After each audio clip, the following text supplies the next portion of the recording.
Forgot to press the button. Guys, it's been a few days. I'm not a professional. It's been a few days. I forgot how streaming works. Thank you for the pants though, Breakos. Lady Gaga's music video, You and I, happened in Nebraska, I think. Maybe. I do not remember. I'm glad everyone is okay-ish. We are back to reading. I was thinking about doing visual novels tonight. But, this is like one of the things that makes me me and makes me separate from the crowd. Not to be like... Not like to be, I want to be a special bitch, but sometimes, you know, you want to be the special bitch. You want to be separate from the crowd. Nothing happens here, I'm pretty sure. Well, that means at least sleeping will be pretty easy until, you know, the shadow people.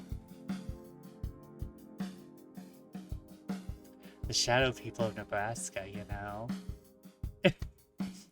Vesper wants to avoid basic bitch syndrome. It's true, I'm a premium bitch.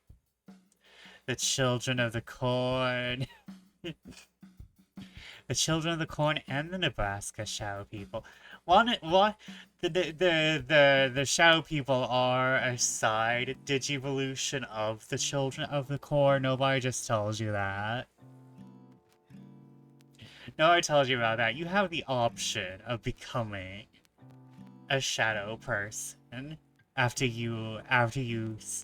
like, the children of the corn are the starter of the Evo line, and then you branch out. Playing video games otherwise, nice. I had to check in with a friend. I even, like, whenever the weekend happens, my brain just goes kaputty. So, like, I'm gonna be doing that later. Okay. Because, like, we're gonna keep it short. Thank you, Riga, for reminding me that I needed to turn on my desktop volume. How are you tonight, Riga? What is happening? Any D&D and or other shenanigans happening? That reminds me, I had to go be responsible neurodivergent and poke the D&D group. I had to poke the Heroes of Heterodoxy group. Speaking of video games, now that my computer is nuked, I have Balatro on my phone and that's it. Oh no. What happened to the computer? What happened to the computer?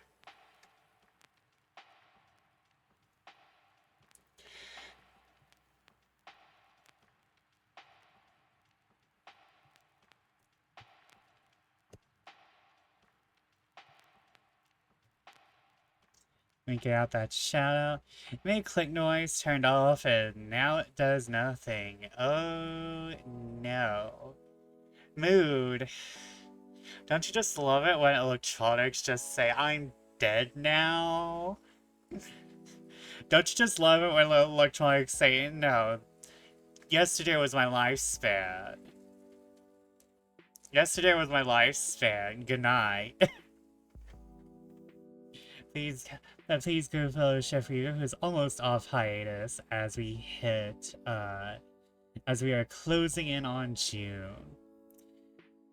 So it's getting sent to HP's warranty so they can deal with it. Yes. This is still within warranty days. Nice. I myself am, a little Eevee, but I'm not as Eevee as I usually am. I need to pick up doing some light exercise so that I maybe have more energy throughout the day, because, I'm like good for most of the day, then I'm like, I'll take a little snooze, I'll take a little nap, I'll have a nosh, a kibble of sleep. and then I'm dead to the world. I'm dead to the world unless I put an alarm on, and still after your alarm goes off, I'm like, 30 more minutes, please. In the name of the gods of sleep. That's just called sleep. That's just called sleeping Vesper. It's not sleeping if it's only for like an hour or two. You know what? Maybe I am sleeping. Fanfly is when it waits until just after warranty to die. Oh, that is the worst. My computer is definitely past warranty. My poor Lappy. I gotta be real, I want to do SFAC for many things, but Silver asked me to join SFAC because he was like, you need a new, wouldn't it be fun if you had a new computer? And I'm like, yeah, it would be fun. Because, guys, my laptop is literally cracking at the seams.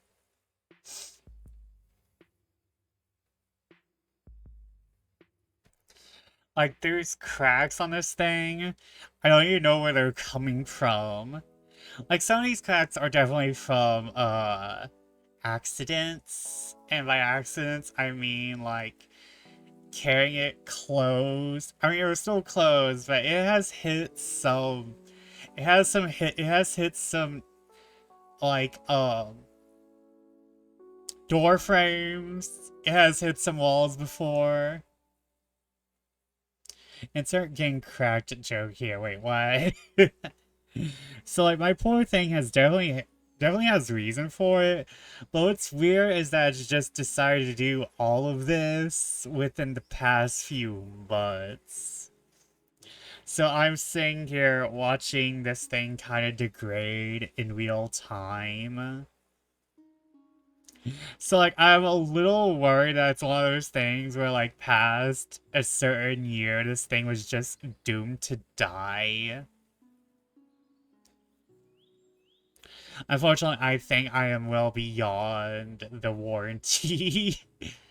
I'm pretty sure I'm well beyond the warranty to get this thing fixed. It had a good run, though. Like, in terms of laptops... In terms of laptops, it's done a lot more than it should have. Okay, Twitch finally knows I want you all to put you on top of the list. Twitch, this is my mod. Why am I not at the top? I mean, I know I'm a bottom, but I power. I have power. I gave Silver power here. What the fuck?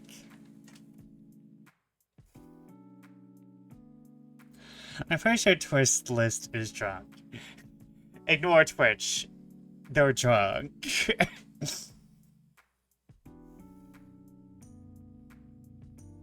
Just because I'm a bottom does not mean I belong at the bottom. I can do stuff from the top, too.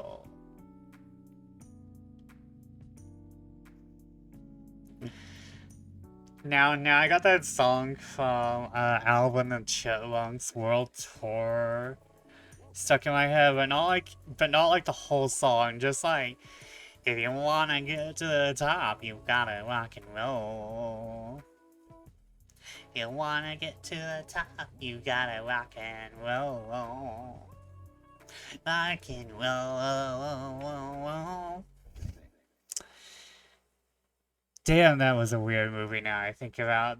There's like evil people chasing around children who are on like this American Idol world tour, but they're not children, they're children chipmunks, which is even worse. We have the entire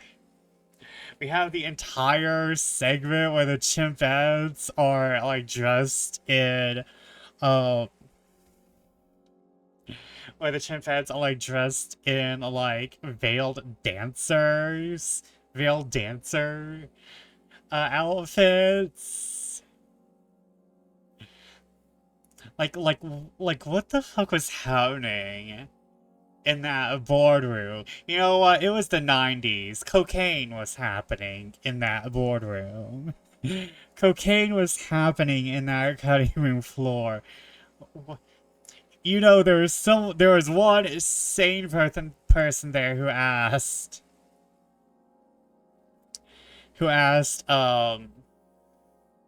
hey, are we really going to put the chimpettes in this, like, kind of culturally inappropriate, um, sexy dancer gear? And then, like, someone there, let's make it worse.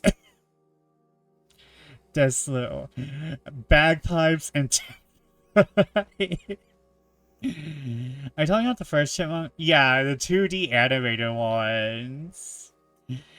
That was a time.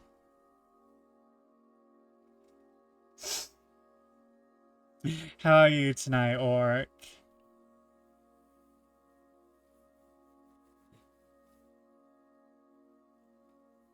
What even were Alvin and the Chipmunks? It feels like they were a bit of everything. They were like...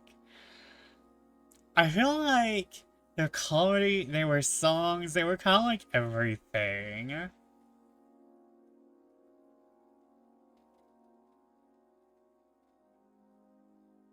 Their greatest with recorders break in. No.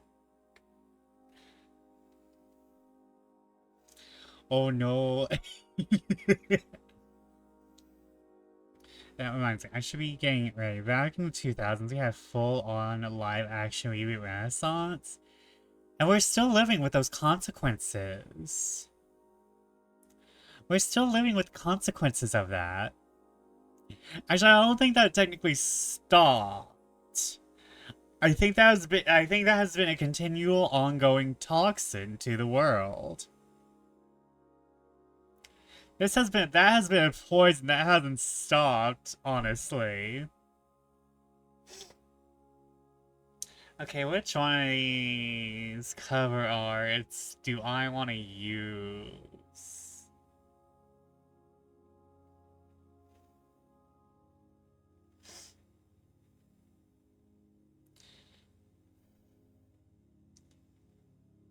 Ooh, this one looks gothy.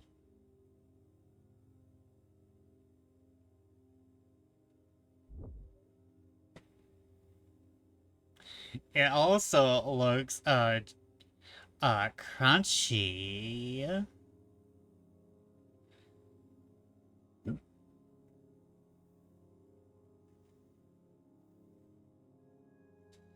Um...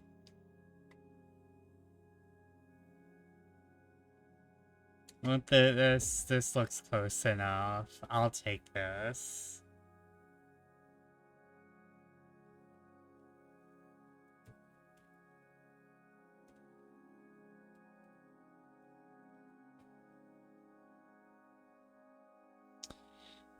Greetings, salutations, and furthermore, RC Cola, for those of you who want to live the consequences of a 2000 live-action reboot. It's not like we have a choice. Those of you who want me to make up random words. Paleo Botanical Vitamin After 4 Sneer. Fornos, hi. Hello, Alex. How are you tonight? Welcome, welcome in. I feel like I've heard Paleo Botanical Vitamin.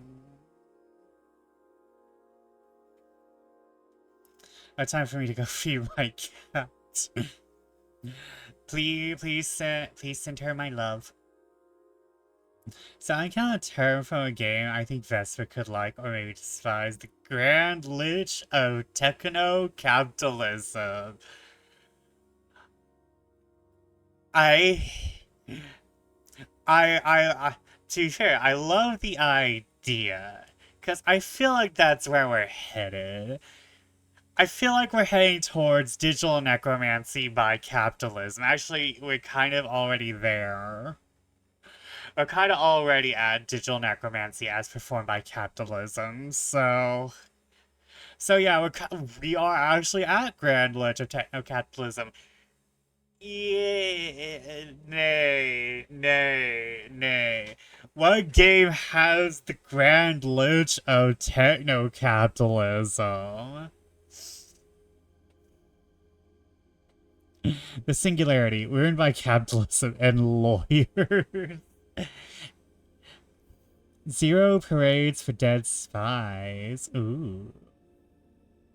No, it's just capitalism. I think lawyers themselves were ruined by capitalism. So I think that's just a double fault. Actually, no, wait. Lawyers were ruined by cops.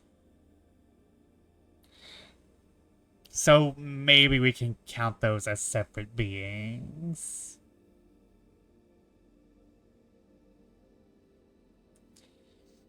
Zero parades for dead spies, though. Let me put that. Let me Google that on Steam.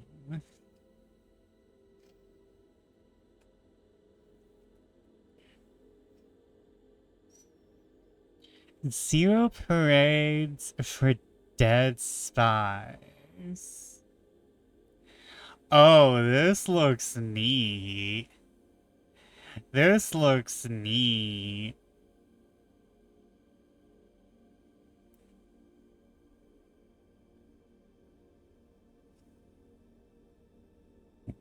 I was about to say, this looks very akin to Disco Elysium, and lo and behold, it's in a bundle. Oh wait, there's a Twitch plugin?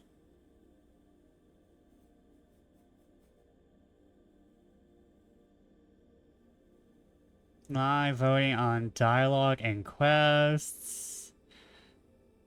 Oh no, I can't trust y'all with that.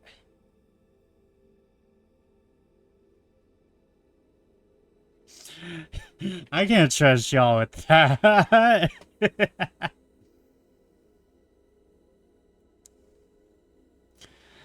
But I will add that to my wish list. Oh wait, it only came out like 3 days ago? OMG. Oh, my friend has reached level 57 MSQ. I must away. I'll be back after the event. Ah, yes. The event. May I offer some things I like, even though it's kind of minor spoiler. Go ahead. I know I saw a game on Steam that looked up your alley. So when I can get back on, I'll let you know what it was. Thank you, Rakels. Maybe again, you encounter your character's dossier, offering an overview of what you have done. Can read it as affirm or refute it, and it will stick. Ah, that is interesting. That is interesting. Ah, yes. Here's Vespa Fortune. That whore.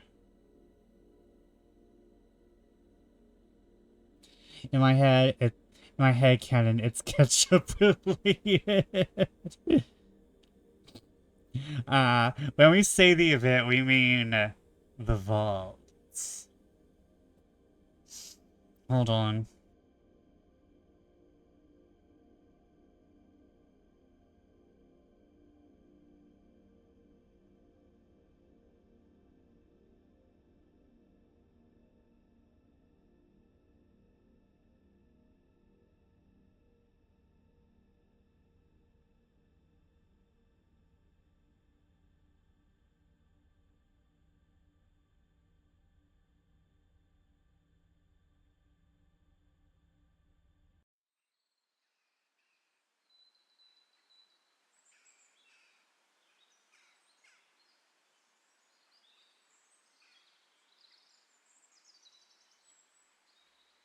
Sorry, I was gone.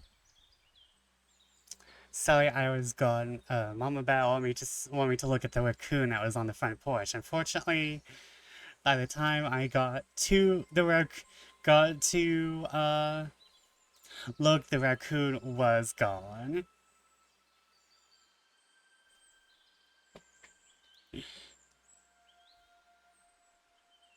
Tiny bat doo doo doo doo doo. Tiny bat doo doo doo doo doo. Tiny bat doo doo doo doo doo doo doo doo doo doo doo doo doo doo. They observe what they think your sexual your sexual orientation's character. The character of my sexual orientation.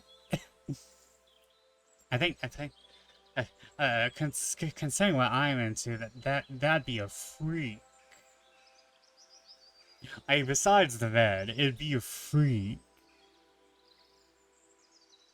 Yes and no, now it's canon. That is an interesting way to build a character. I love new ways for like a character creator to work.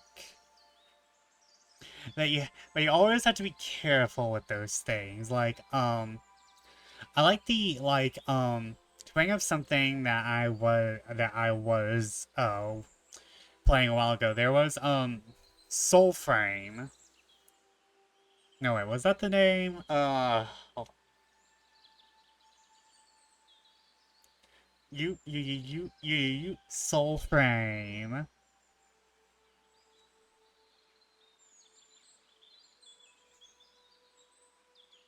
You Soulframe.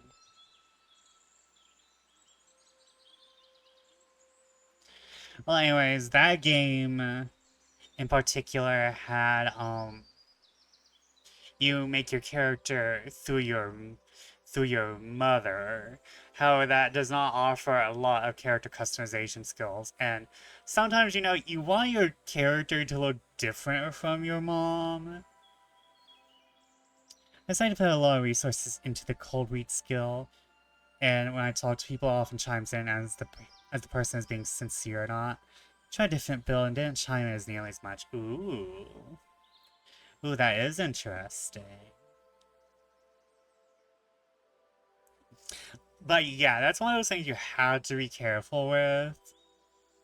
Cause like then you're just like, okay, this might actually be more annoying than interesting.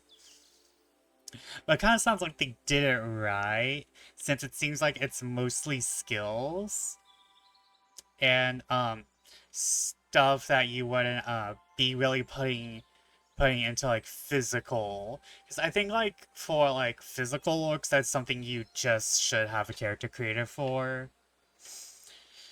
But I think if you're having like more stuff like you that are is not like physical looks associated, then you can probably do that more like that. I, however, despite what I just said, am writing a story where I post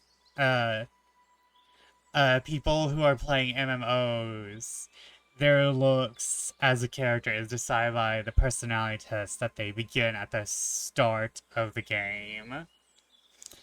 So I did kill myself trying to get a soda, so my character in all of the elevator goes to something in common. How did you die trying to get a soda? I must know.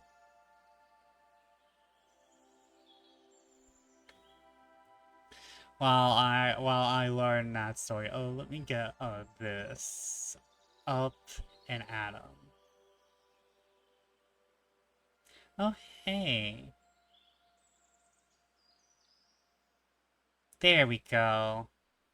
Ba ba da da da da. Ba-do, ba-do, ba-do.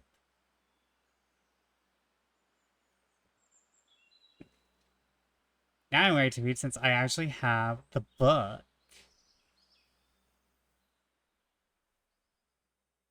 Oh, hey, you have a paid intern this time. Yeah, the book is paid. The vending machine fell on me. I put my money, it didn't vent, so I shook the machine and then wham. Yeah.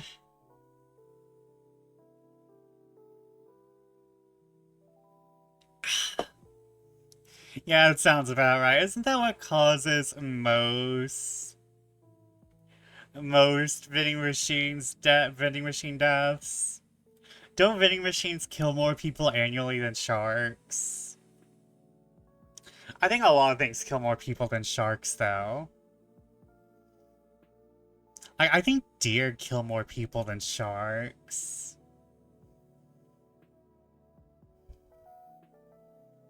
Gotta watch those land sharks, though. Yeah, land sharks are just assholes.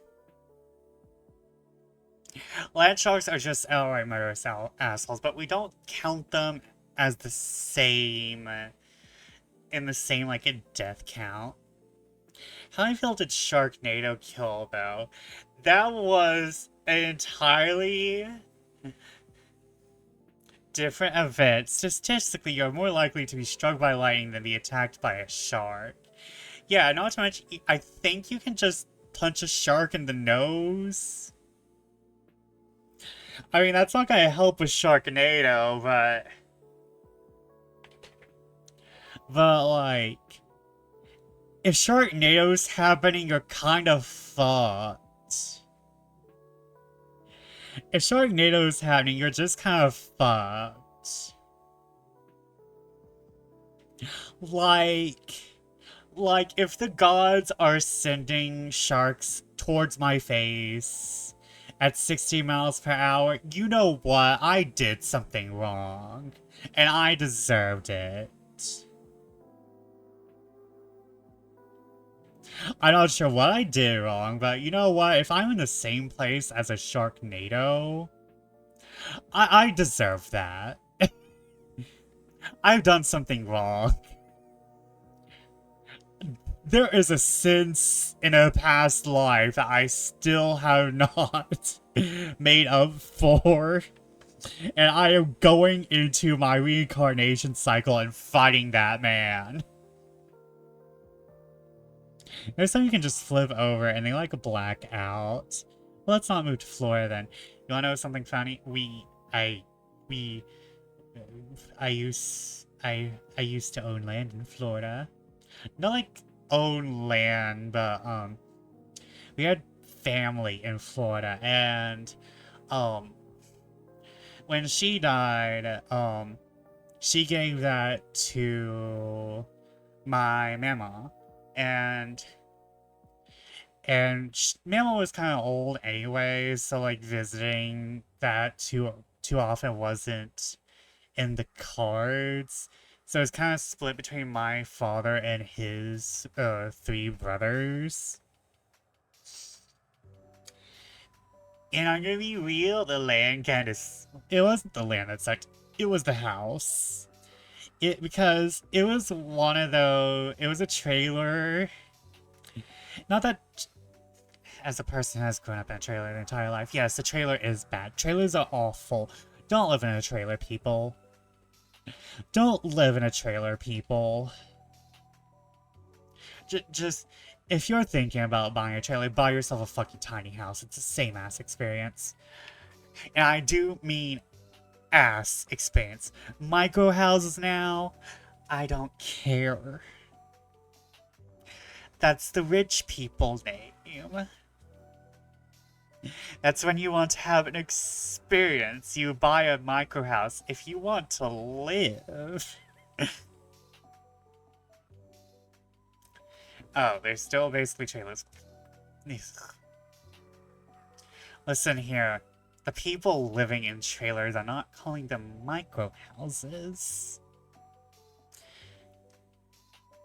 Like, if you're rich, you're calling it a micro house. But let's be real, most of these people are not rich. They are lower class. Honey, we are fighting off poverty with a stick. We are trash. Don't buy a trailer. Worst decision of your life. I guarantee it. Anyways, the trailer was gutted in pieces. It was old. The ceiling was falling out. The ceiling was literally the ceiling was literally kept up by duct tape in some places. Like like like there was duct tape whole across it was duct tape and plastic, and there was that fucking 70s 80s linoleum in the living room, and I thoroughly remember the TV was one of these huge ass things, and it had like a speaker that was covered in like this very crunchy feeling thread, like it was one of those speakers covered with rough yarns, essentially. The TV was set into wood. um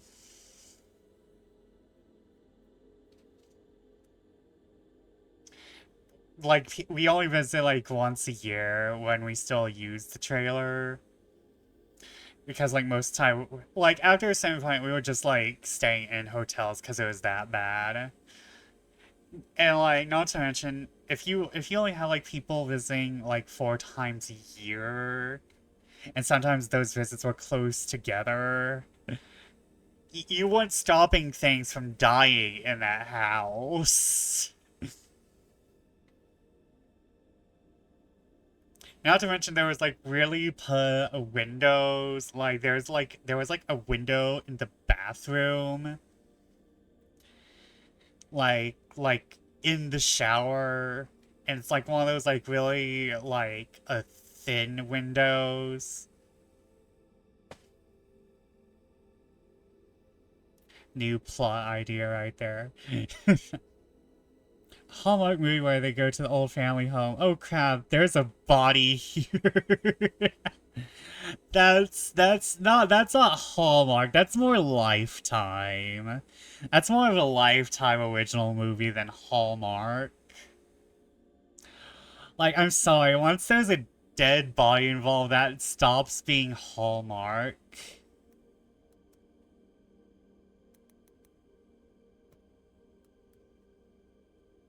Like, like there might be like internal rules against dead bodies. New donation from the CTHTGLOTCSB. What is this? The CTHTGLOTCSB Community Tab the Grand Lich of Techno-Capitalism Support Bats is giving you money. You will take it. Thank you, thank you again, mysterious committee of techno liches to support bats. I will take this money. Thank you so very, very much. It's always a wonder who is going to give me money this stream. Actually, that reminds me. I should check my PayPal. I have not been checking my PayPal as of late. How much do I have in my PayPal?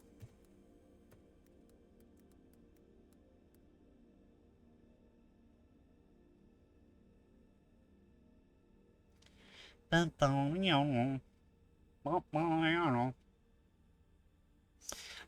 now I'm curious.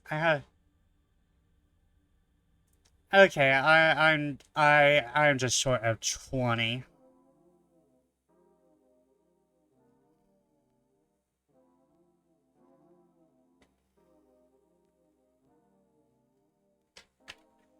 We're doing a bank account stream now? No, we're doing a reading stream. I was just like, figuring, you know what, I'm here. I'm queer. I have money fears. I'm here, I'm queer, I have money fears.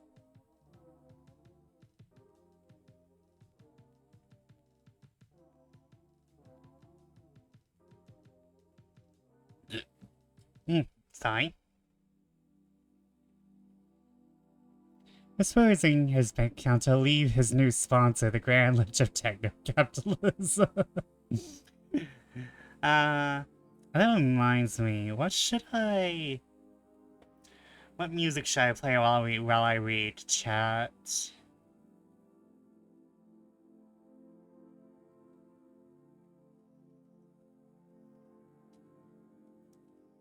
Oh wait, Gothic Forest Ambience. Hold on.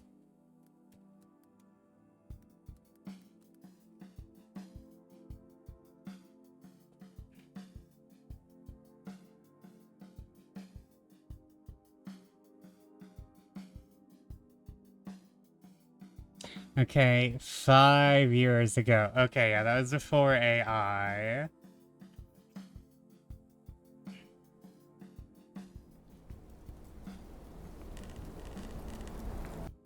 There we go. Okay, Cryo Chamber, OMG, yes. Synthwave Lo-Fi, that's because what the Grand Lich of Techno-Capitalism demands. Well, the Grand Lich of Techno-Capitalism can suck his phylactery, because, I'm all about mood and vibes and synthwave lo-fi to like amass hordes to is not cash money for the stream right now. We are reading Romance of the Forest.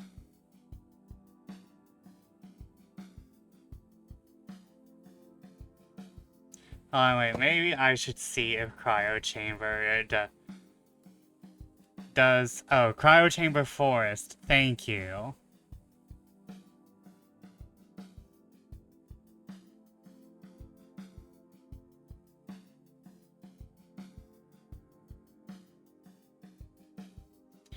Okay, do we want the Misty Woods Haunted House mix, or do we want...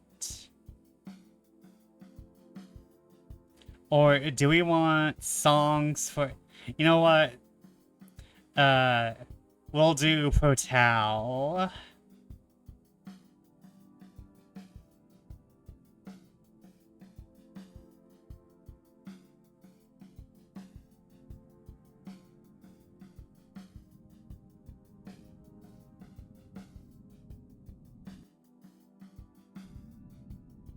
Oh.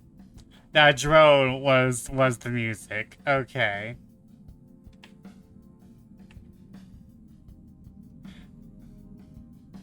Does the music actually start anywhere?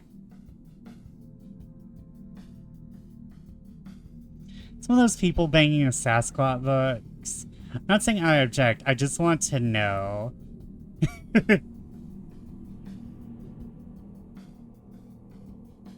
Unfortunately, I'm not sure if I can read those books on stream.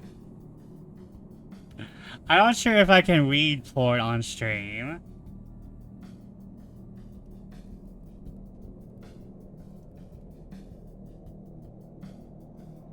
Forest Dungeon Synth? Okay.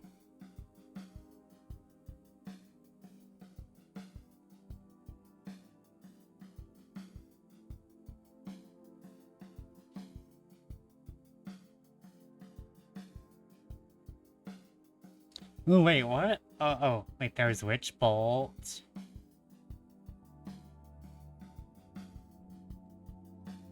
I need Spooky Forest, though.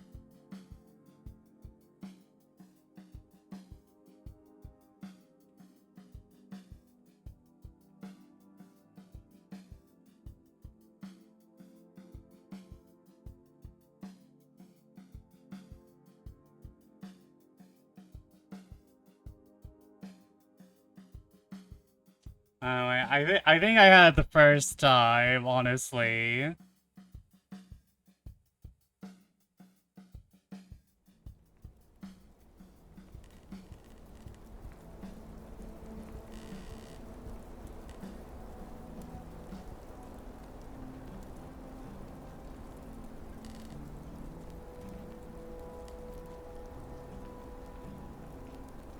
Oh no, wait, is this just...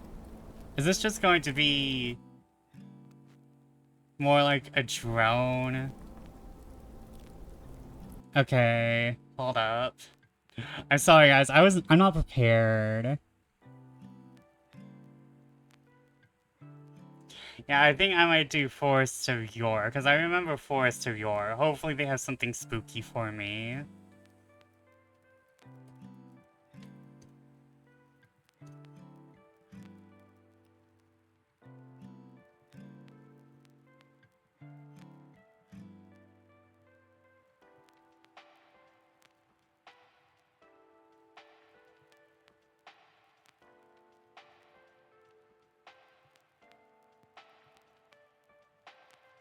They only have like two... They only have like 2 albums.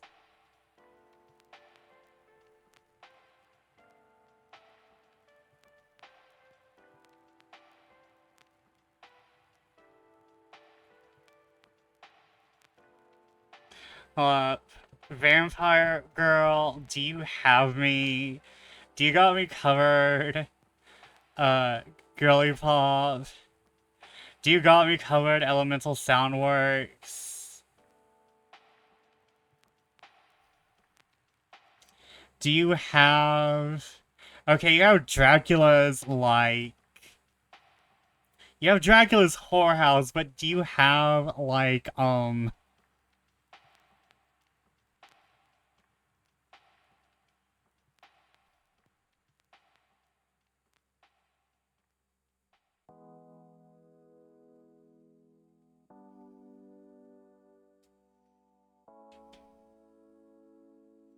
Oh my god. Spooky... Forest... Music...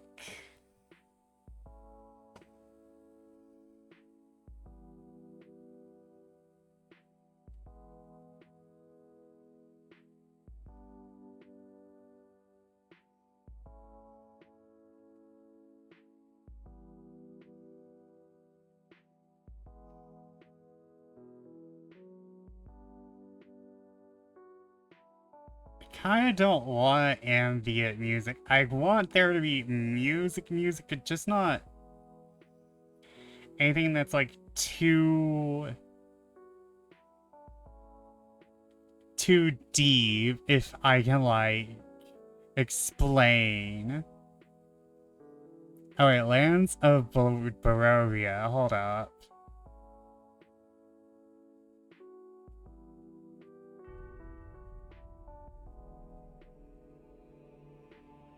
That might be a little much. Hold up. Ambience, no music.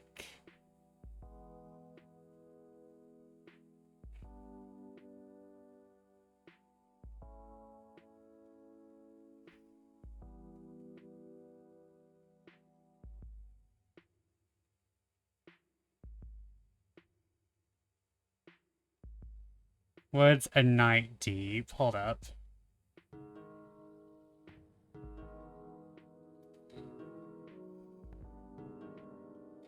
God fucking damn it.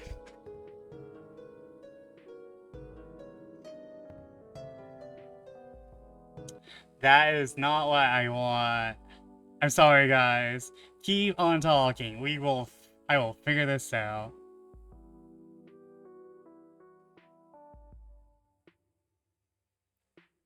I might have to refer to.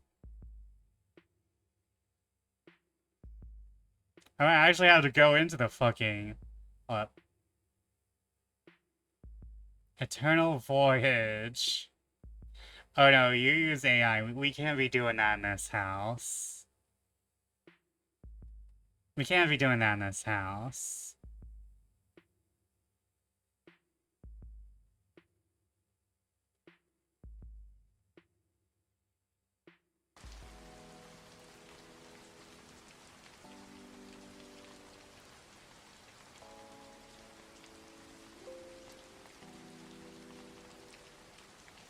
Okay, that's just rain.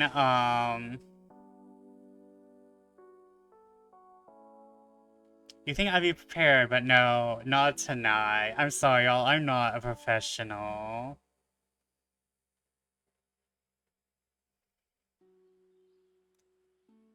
Right. Dark Forest music, no copyright. Thank you.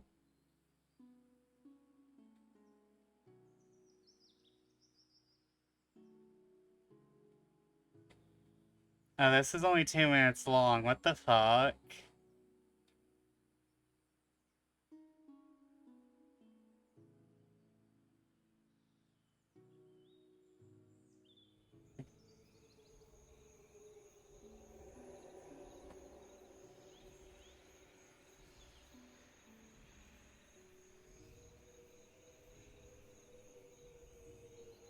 Oh, that's just ambience? Okay. Am I gonna have to play 2 videos at once to get what the fuck I want?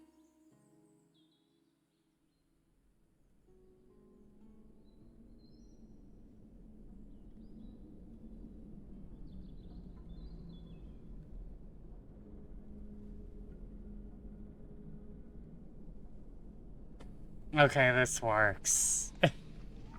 Val, go make a song for you real quick. Can you make me some songs? Can you make me, like, themed songs? Dark Forest, evil shit, you know?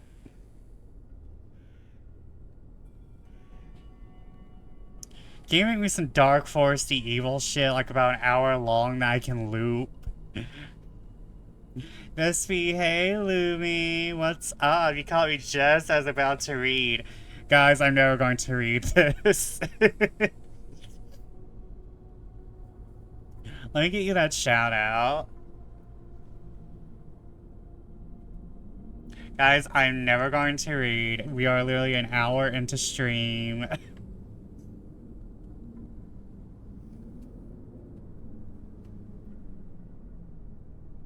I have returned. How is your sprout?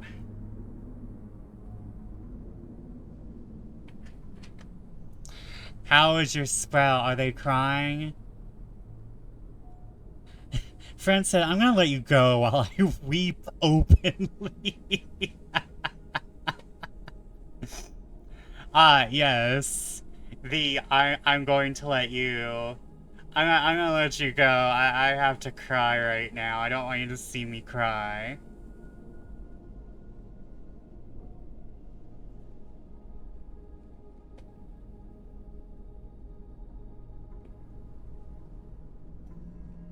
I'm very happy.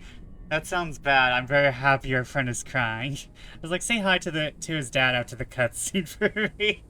Oh my god, you are evil. Oliver taught you well. Oh my god, that was like a year ago. Not even. I feel like taking you to through the vault was like a few months ago. If I recall, within 5 seconds they were talking about how to keep the cat from stealing red vines. But how are you tonight, Lumi? Me. Went through the vault with randos, if I remember right. Oh yeah, I think Ollie joined you for SOS? I know Ollie has been torturing people with the vault.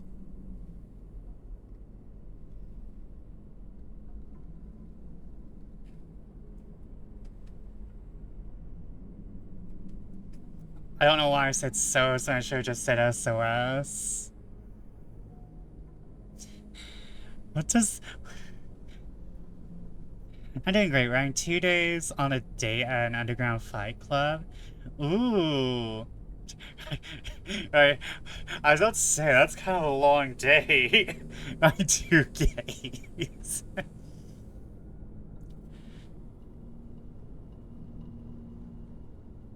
Sauce and hope. There's the yaoi. See, guys, you are not entirely deprived of yaoi. Or depraved. Actually, no, all of y'all are depraved. I know each and every single one of you. All of you are depraved.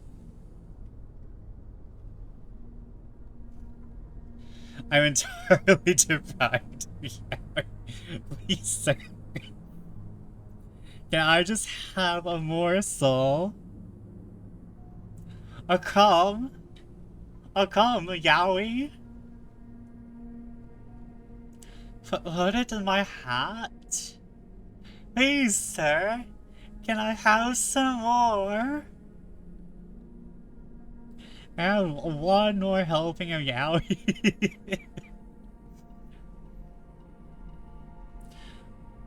My name is Tiny Timmy, and all I want for Christmas is two men dry humping each other in a paper bag. Thank you. Tiny Timmy.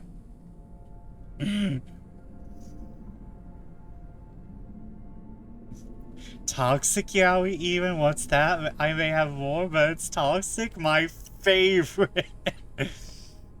Okay, yeah, this is pretty good.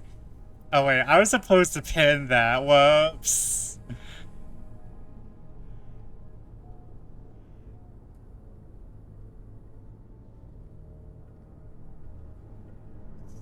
You would not consider anyone with Tiny in their name. Unless it's an ironic name. God bless us, everyone, with Yowie. Can I get 2 Yowies, a fanfic, and a Diet Coke? You are drinking the conspicuously labeled milk like the rest of us.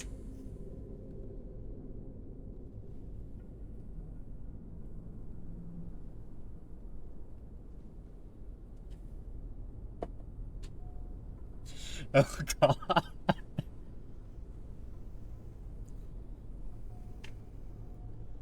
Robert hasn't escaped the kitchen in months. He is not okay. He is not fine. He is dehydrated.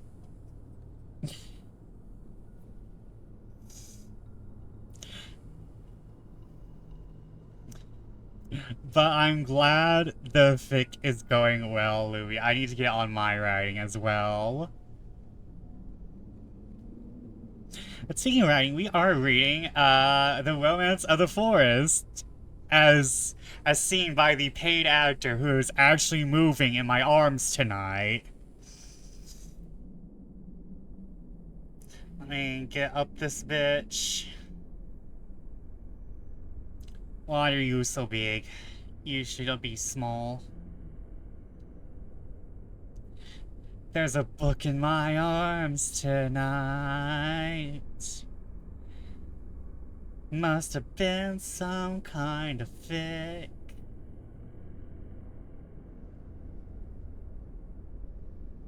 That reminds me, everyone, please go check out Silver's new Kickstarter that's coming up soon for some Final Fantasy Oracle cards and stickers. You can get stickers.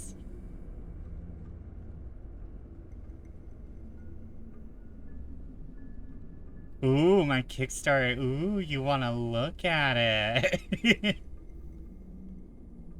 I was looking at the project last week. It's cool AF. I am so jelly. I need to get to work on my own shit. Silver making me want to work on my own shit. Okay, we will actually start after... My god, I've been yapping for an hour. However... I was kind of expecting that.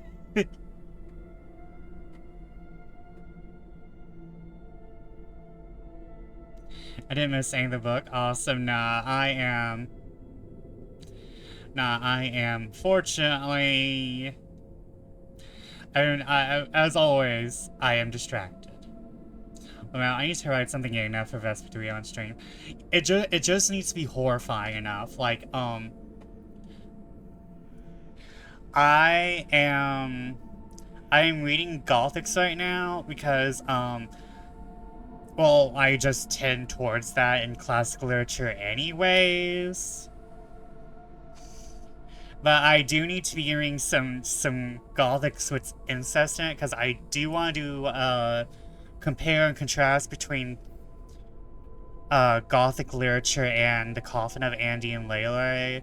Because I want to know if Coffin of Andy and Lele is just a fetish game or if it's actually, you know, a game that actually has Gothic tendencies and is like neo-Gothic and just happens to be, it just happens to be,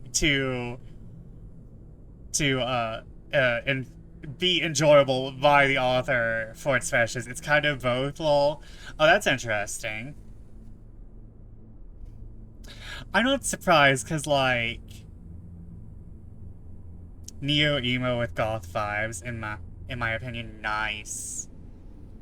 Because I do plan on playing that, it's just that I have a lot on the fucking, backlog. Not to mention, I'm going to be doing Idea Factory games for Be It. Let me go get some water because I have unfortunately drank all my water again.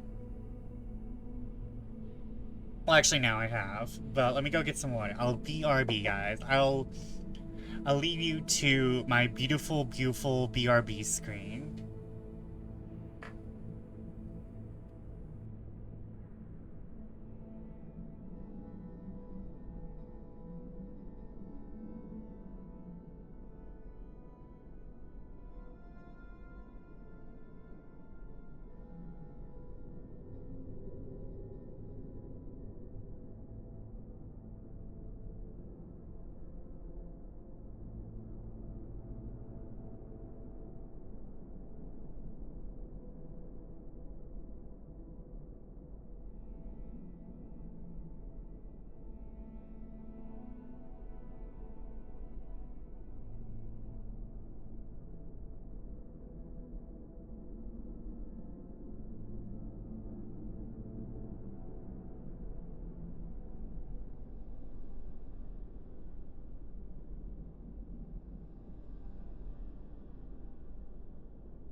I am back. I have updates upon the recent raccoon sighting. There is apparently, you know, oh wait, most of y'all have subs because of either Vampy or RX or someone. But, so, earlier there was a raccoon on the observatory porch. I have been informed that there has also been a cat visitation and a opossum visitation. So the entire wildlife community is visiting our porch for some reason. Don't know why. I actually think I should be looking out my window. The council is meeting. The council has decided to play tricks on the bats tonight.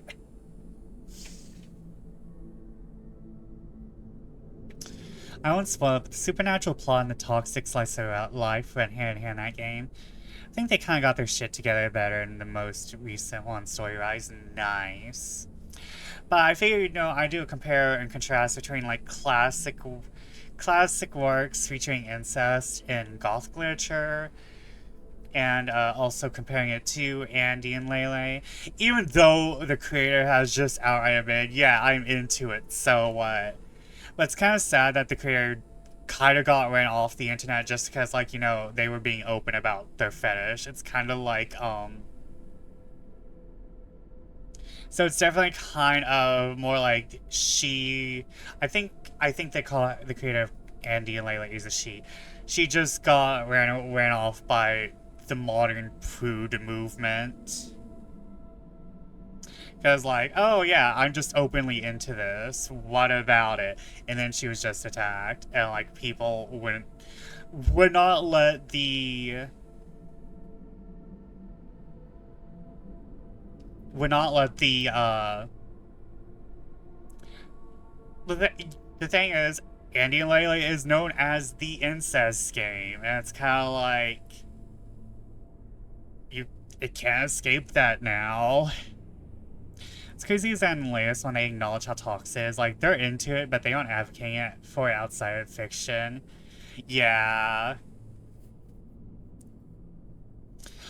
Like, the main thing is that she might be into it, but it's not like she's going to be into it with her actual family. Like, it's rare you see there's a reason why there's an incest tag on most porn sites, and why there's a lot of videos under it, if you know what I'm saying. Like, from a literary standpoint, it's, like, so good. Like, from a literary standpoint, people did not expect me to get into incest tonight.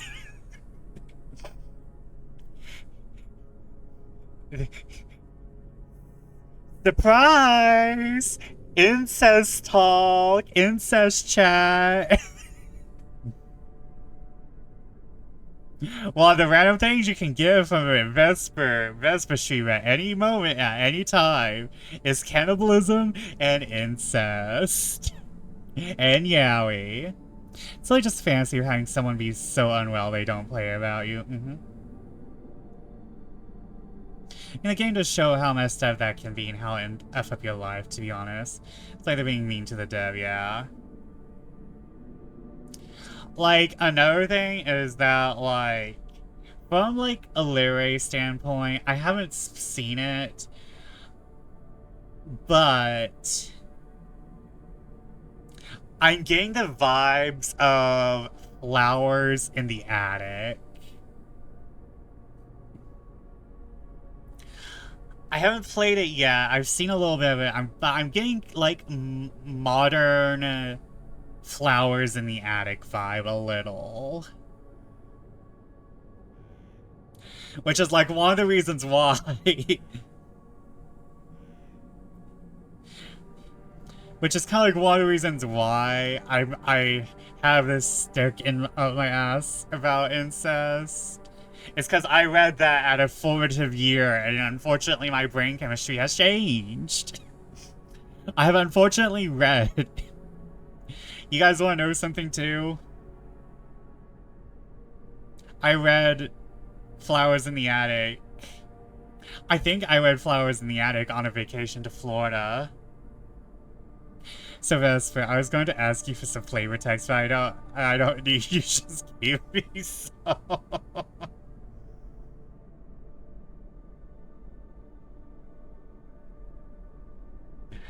Oh, what has thou put upon this earth?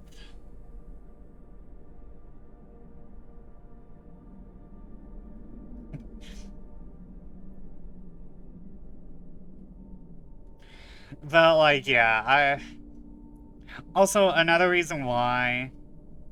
Because, like, I feel like the Coffin of Andy lately has put me off a lot of creators. And so has any, like, reactions to Silent Hill F. It's like, if anyone's being stupid about Silent Hill F, I'm like, okay, you do not need to be in my radius. Like, I haven't played Silent Hill F, but you wanna know how I know people are being stupid about it? Female MC. That's the beginning and end of it. Like, I'm pretty sure Silent Hill F is about being a girl. And there's a lot of male creators out there who have main character syndrome. How do we know people are being stupid about it? Because people are stupid. Although honestly, there's, you know what, you know what? No more vague posting. No more vague posting. I do not follow Thaf9 anymore because I think he's stupid.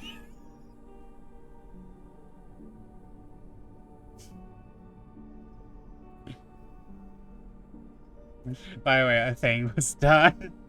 Like, Thaf9 is good in certain spaces, but there are certain spaces where his ass is lying. Oh, what has happened to me?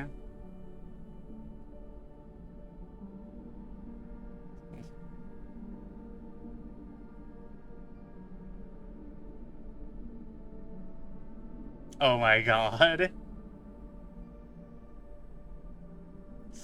Oh my god, that's perfect, RX.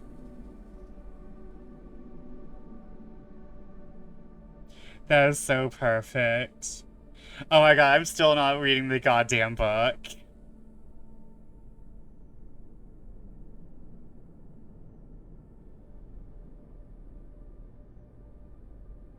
I stopped watching, Thaf9 because he was talking about, how Poppy Playtime was not releasing new media, even though there was the ARG and a side game that was coming out at the time. Though, honestly, I'm not defending Poppy Playtime anymore. However, two clocks can be wrong at the same time. Well, I mean, two clocks can be wrong at different times.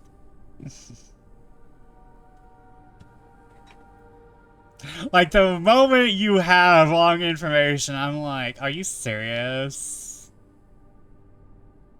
And I think Thaf9 was also shitting on Silent Hill F, and Porcelain Maid called him out and was like, it's about being a woman, you idiot.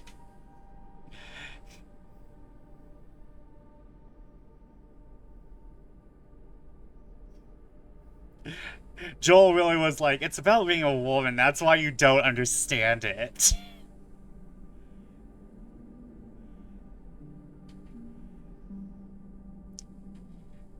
What am I looking for? Well, Joel, yeah. I want to give Thaf9 the benefit of the doubt, but honestly, he's been kind of rubbing me the wrong way for a bit. Like, I don't know why, but there is something happening there. I'm not saying I have vibes, but like, there's just certain things where I'm like, okay, you had your corpse party video. I think maybe sometimes, you know, we should have stopped at peak. Okay, Gaze of Pain. Until end of turn, whenever a creature you control attacks and isn't blocked, may choose to have it deal damage equal to its power to a target creature. If you do, it assigns no combat damage this turn. Ooh.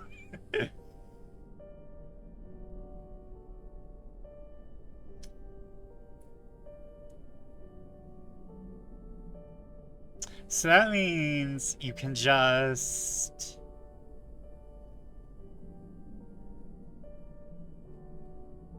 That is a Gaze of Pain.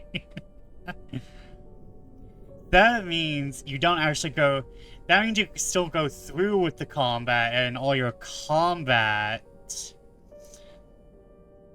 stuff still goes through. It just means that your attack is basically 0.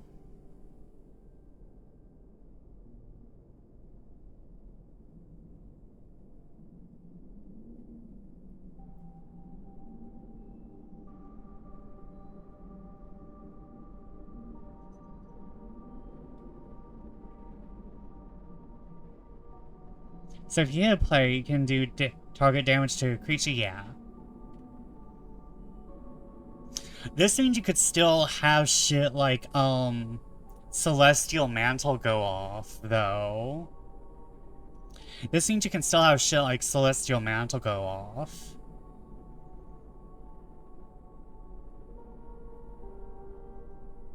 which then does all your life gain bullshit.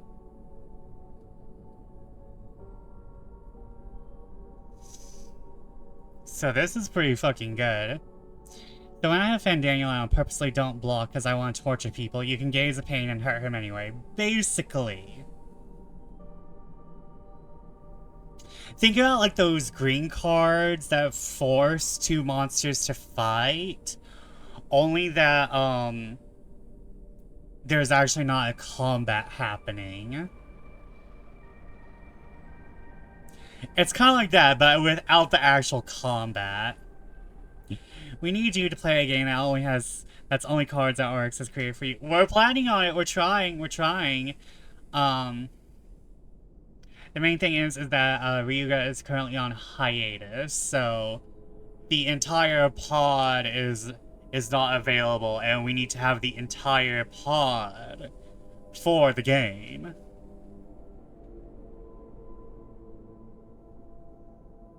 I was also dying of stress, that as well. So Silver is dying from being in the school system at the end of May, so. Okay, let me actually get to fucking reading. I mean, this is just a yap and hangout stream anyways, but anyways, okay. Also, Louis, I had fun reading your drinks, and I said I would read more, so I should probably do that at some point. You'll probably tweak some of the stuff already, so I should probably get in and give more opinions.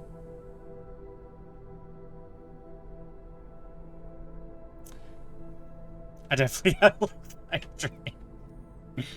Nice. I haven't tweaked a lot. Okay.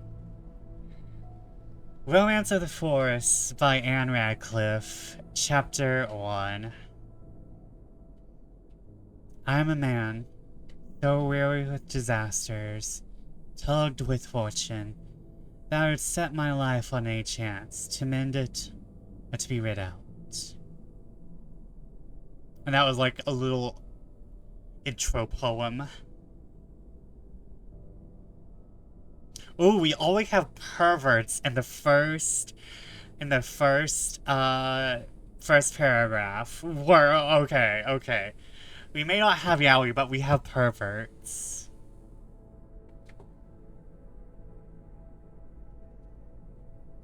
When one's sordid interest seizes on the heart, it freezes up the source of every warm and liberal feeling, is an enemy alike to virtue and to taste. This, it perverts, and it annihilates. The time may come, my friend, when death shall dissolve the sinews of avarice, and justice be permitted to resume her rights. Such were the words of the advocate Nemours to Pierre de la Motte, as the latter stepped at midnight into the carriage which was to bear him far from Paris, from his creditors, and the persecution of the laws. De la Motte thanked him for his last instance of his kindness. The assistant he had given him an escape, when the carriage drove away, uttered a sad adieu. The gloom of the hour, and the peculiar emergency of his circumstances, sunk him in silent reverie. However, Hazard Gayot de Pitavale, the most faithful of those writers who record the proceedings in the parliamentary courts of Paris during the 17th century, must surely remember the striking story of Pierre de la Motte and the Marquis Philippe de Montault. Let all such, therefore, be informed the person here introduced to their notice was that individual, Pierre de la Motte. As made a I am sorry. I feel so dramatic right now.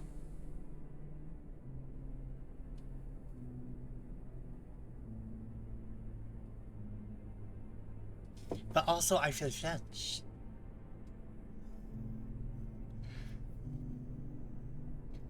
Oui.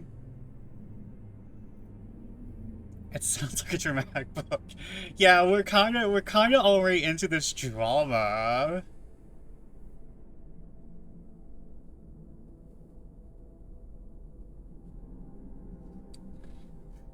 As Madame de Lamont leaned from the culture window and I guess I'm French now. As Madame de Lamont leaned from the culture window and gave a last look to the walls of Paris, Paris the scene of her former happiness, the residence of many dear friends, the fortitude which till now supported her yielding to the force of grief. Farewell all, sighed she. This last look, and we are separated forever. Tears followed her words. I'm sorry, I'm not being French this entire fucking book. Tears followed her words, and sinking back, she resigned herself to the stillness of sorrow. The recollection of former times pressed heavily upon her heart. A few months, and she was surrounded by friends, fortune, and consequence.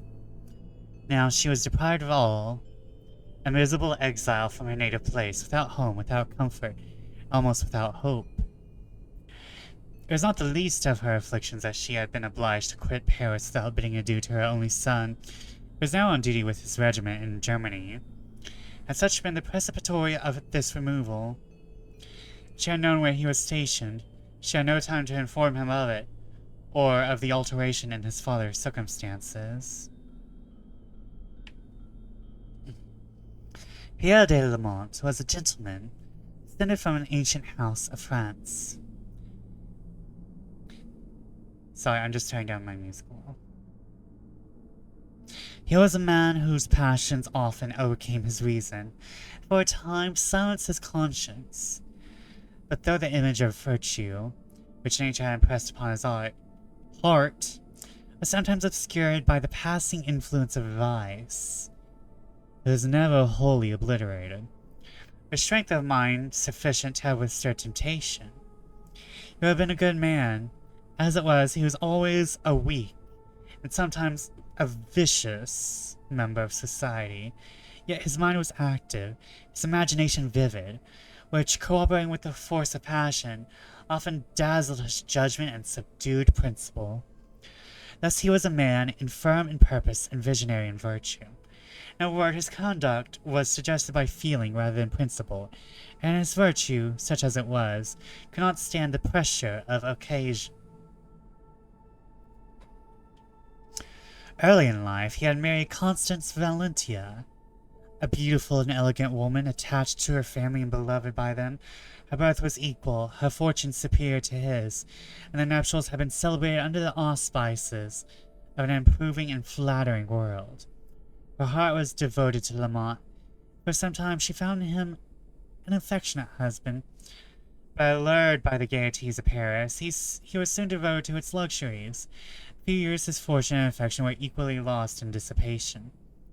A false pride has still operated against his interest, and withheld him from honorable retreat while it was yet in his power. The habits which he acquired enchained him to the scene of his former pleasure. Thus he had continued an expensive style of life, till the means of prolonging it were exhausted. He at length awoke from this lethargy of security, but it was only to plunge into new error, and to attempt schemes for reparation of his fortune, which served to sink him deeper in destruction. The consequence of a transaction in which he thus engaged now drove him, the small wreck of his property, to dangerous and ignominious exile. It was his design to pass into one of the southern provinces, there seek near the borders of the kingdom, asylum in some obscure village. His family consisted of a wife and 2 faithful domestics, a man and a woman, who had followed the fortune of their master.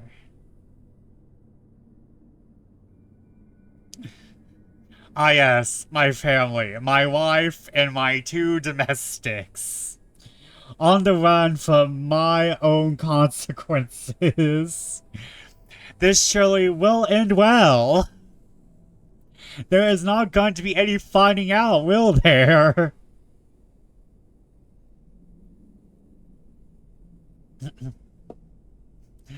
Gonna start putting that on a dating profile. My family, my wife, and 2 domestics. Definitely not my way to Utah.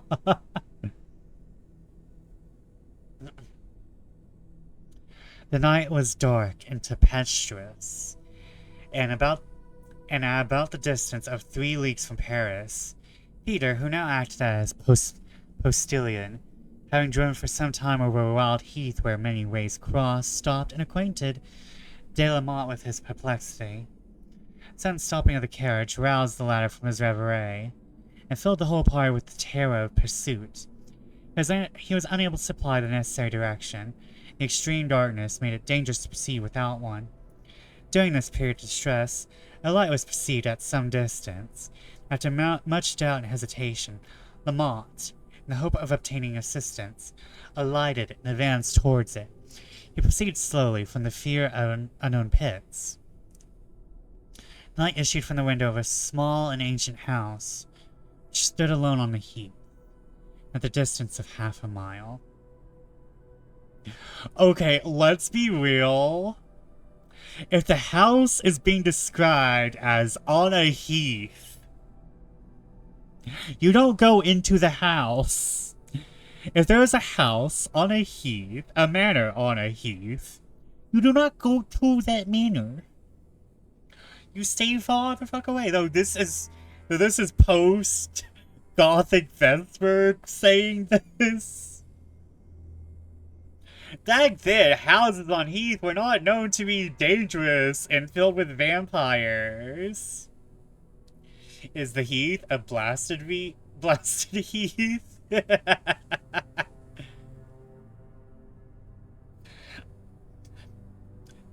It kind of gives, like, blasted vibes, maybe. I feel like it would give white-black mana. Looking for a good wife and domestics to visit. Honey, who gets the domestics in the divorce?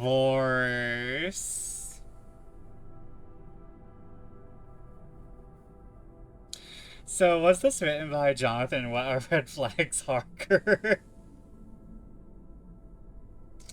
Probably. Although, wait, this might come out after Dracula. Did this come out? No, I think this came out. I haven't looked at the year. Dracula was 1818.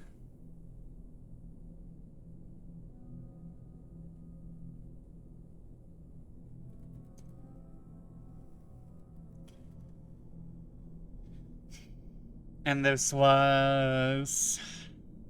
Oh, this was actually before Dracula.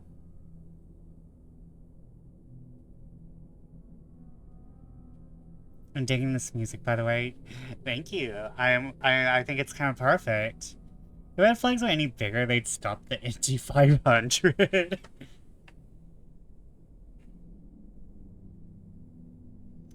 Having reached the door, he stopped for some moments, listening in apprehensive anxiety. No sound was heard but that of the wind, which swept in hollow gusts over the waste.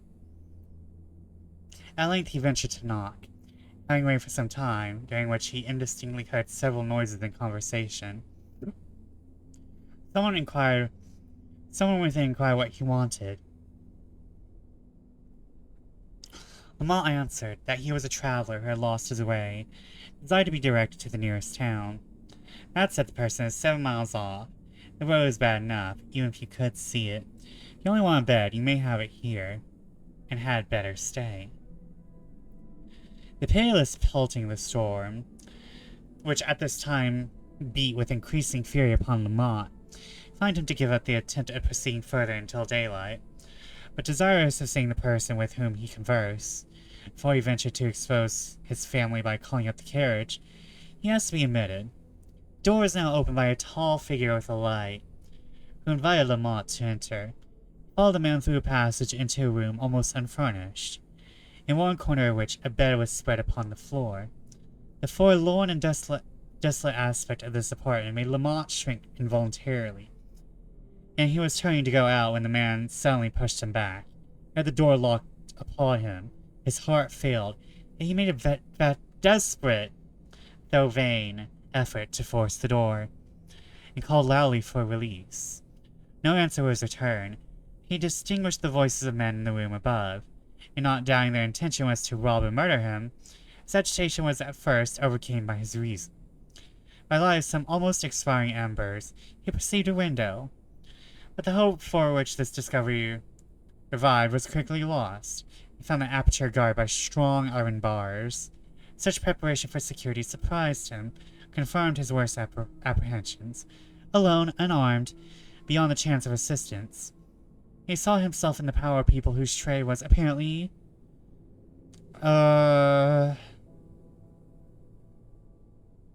He saw himself in the power of people whose trade was apparently... How the fuck am I supposed to pronounce this? Because this is a word, I don't like the looks of it.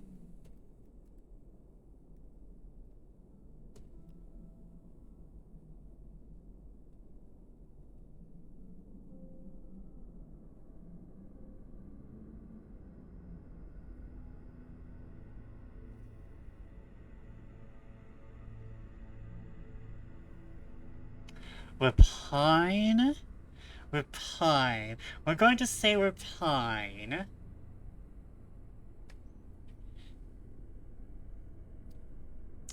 Can you type the word? I don't want to.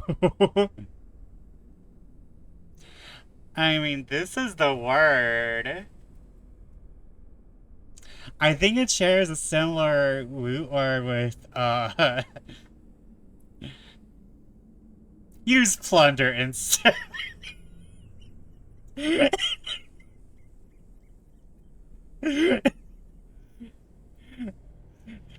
Use plunder instead.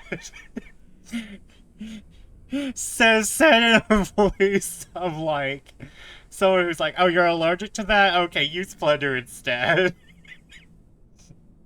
Thank you, Silver.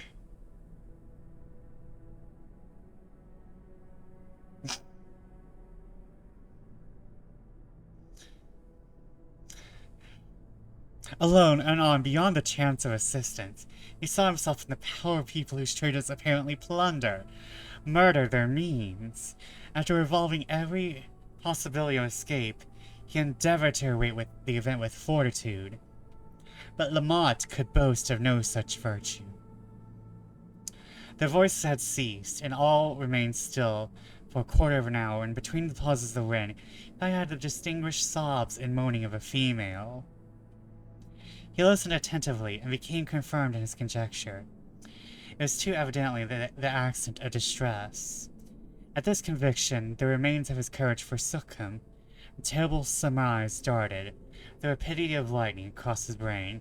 It was told that his carriage had been discovered by the people of the house, who, with design of a plunder, had secured his servant, brought hither Madame de la Motte. He was the more inclined to believe this by the stillness which had been for some time reigning in the house, previous to the sounds he now heard. It was possible that the inhabitants were not robbers, but persons to whom had been betrayed by his friend or servant, who were appointed to deliver him into the hands of justice.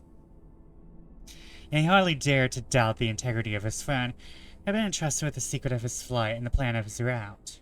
He procured him the carriage in which he now had escaped. Such depravity, exclaimed Lamont, cannot surely exist in human nature, much less in the heart of Nemours.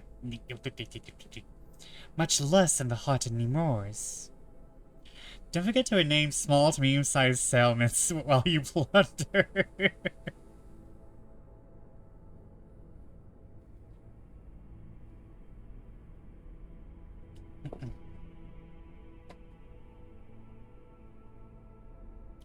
God, I hate old books sometimes. Okay.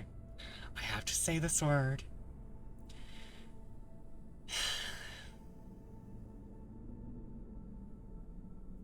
This ejaculation was interrupted by a noise in the passage leading to the room. It approached, the door was unlocked. The man who admitted Lamont into the house entered, leading, rather forcibly dragging along, a beautiful girl. Appeared to be about 18. Her features were bathed in tears, and she seemed to suffer the utmost distress. The man fastened the lock and put the key in his pocket. He advanced to Lamont, who had before observed other persons in the passage, and pointing a pistol to his breast. "You are wholly in our power," said he. "No assistance can reach you. If you wish to save your life, swear that you will convey this girl where I may never see her more. Or rather, consent to take her with you. For your oath I would not believe. I can take care that you shall not find me again. Answer quickly, you have no time to lose." Hate it when that happens. Okay, but wait. This man, this dude. I to mention that Arthur Conan Doyle would describe Dr. Watson's lines with the verb ejaculate.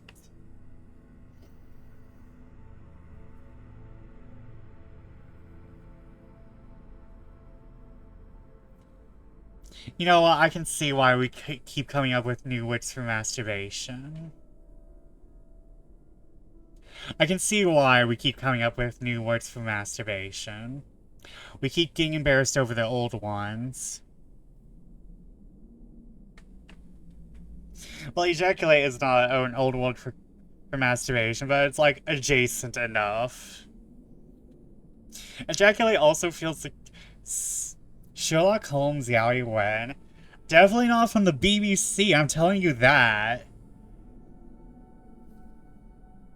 Let me tell y'all, not from the BBC.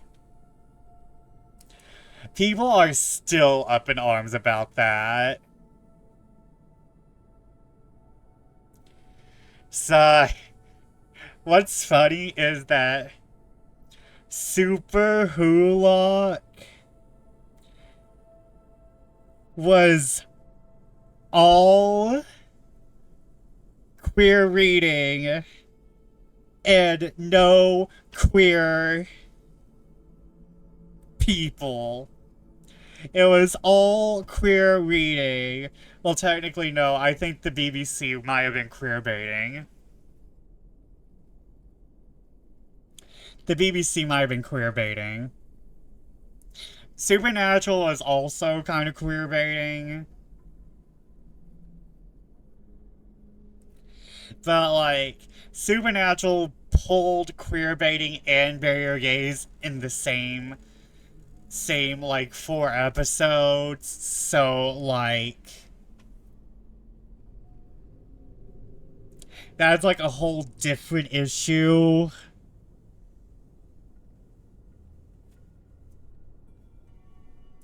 Let's see here.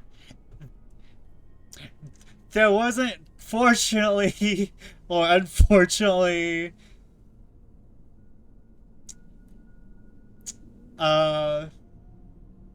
Doctor Who was not that queer. I mean, it is, but it wasn't queer baiting in the way Sherlock and Supernatural were. So I give Doctor Who that. Doctor Who continues existing without flaws. Besides, the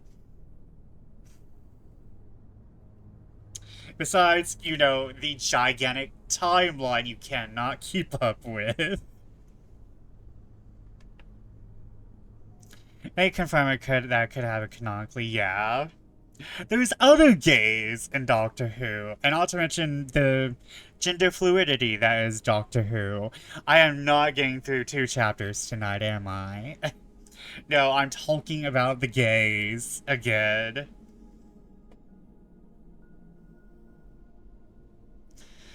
Chat. You gotta lock in, that's fair. No, I gotta talk about the gays. Mister just saw it ejaculate and ran with it. To be fair, I did send you the WAP. I'm in a WAP mood. I did send you that WAP mashup earlier. I sent everyone that WAP mashup earlier. So many doctors are eye candy, to be honest. Yeah, that's why my eyes are glittering.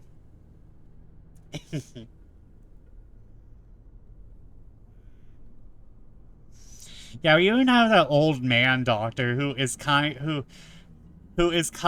like the old man Yowie. Like I feel like, you know, out of all the doctors, the old doctor is definitely old man Yowie-able.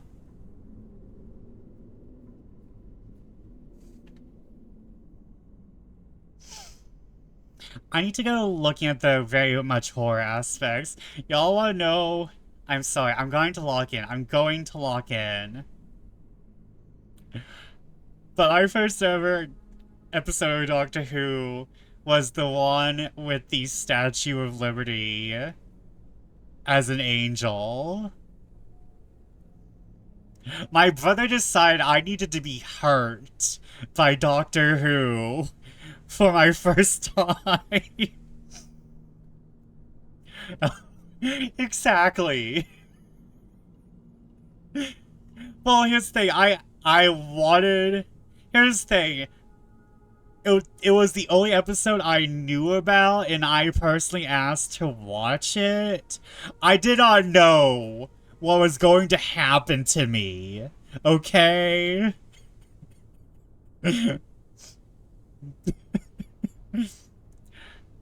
You said yourself. Don't call me out like this. I did not know I was going to be thrown into.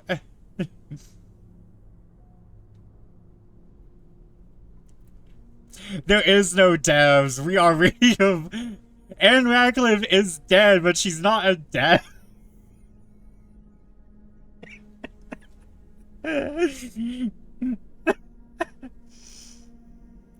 God damn it, Racos. Anne Radcliffe is dead, but she's not a developer.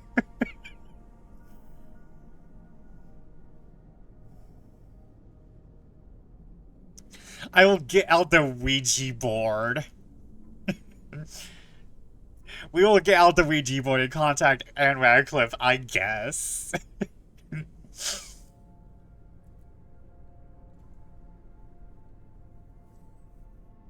Okay. I love hanging out with you guys. It's so much fun. But would Anne Radcliffe like Toxic Yowie, though? That is the question. Wait, I actually had something I wanted to fucking say.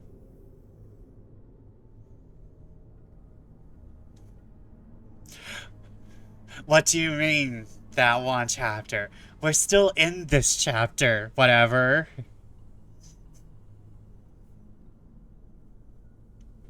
We're still in chapter 1. That's what I mean. Okay, you didn't need to. You did not need to shoot me like that.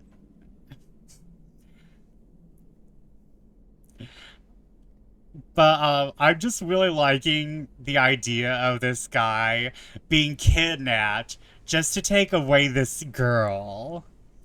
You know this girl got some shit about her. This girl's a witch. This girl got nominee shit going on. Nominee, but worse. I know, like, nominee is, it's probably, like, not the immediate thing, but it's kind of like...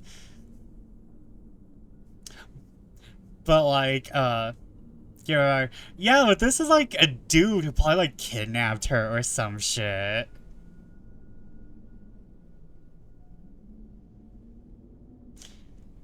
This is, like, a dude who kidnapped her, and he's like, please take her away from me.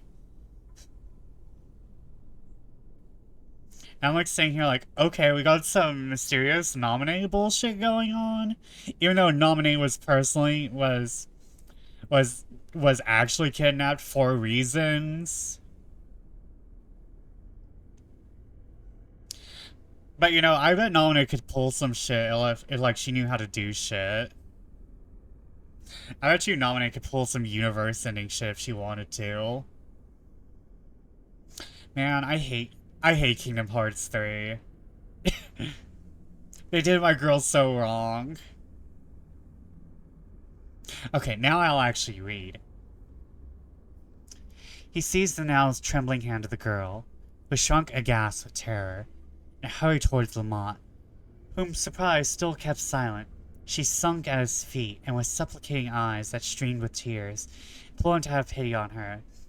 Notwithstanding his present agitation, he found it impossible to contemplate the beauty and distress of the object before him with indifference. Her youth, her apparent innocence, the artless energy of her manner forcibly assailed his heart. He was going to speak, when the ruffian, who mistook the silence of astonishment for that of hesitation, prevented him. "I have a horse ready to take you from hence," said he, "and I will direct you over the heath. When you return within an hour, you die. If you return within an hour, you die. After then, you are at liberty to come here when you please." Lamont, without answering, raised the lovely girl from the floor.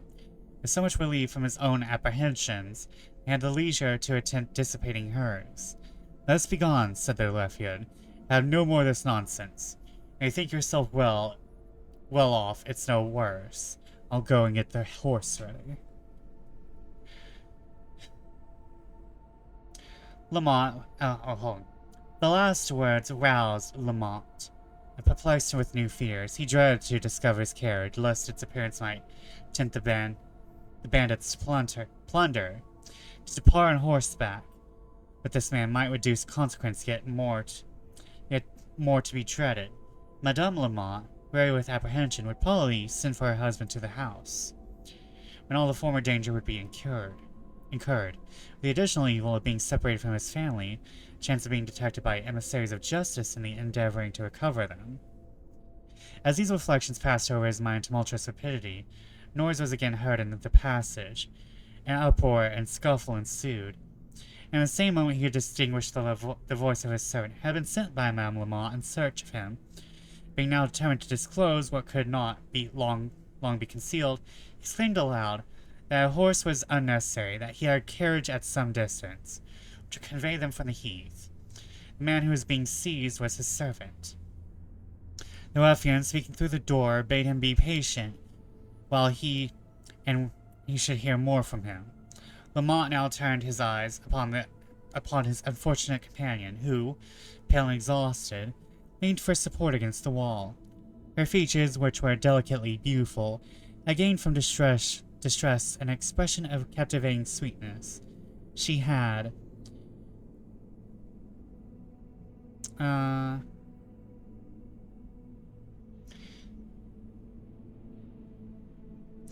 I'm not sure if this poem... Okay, I think I'm supposed to say this poem.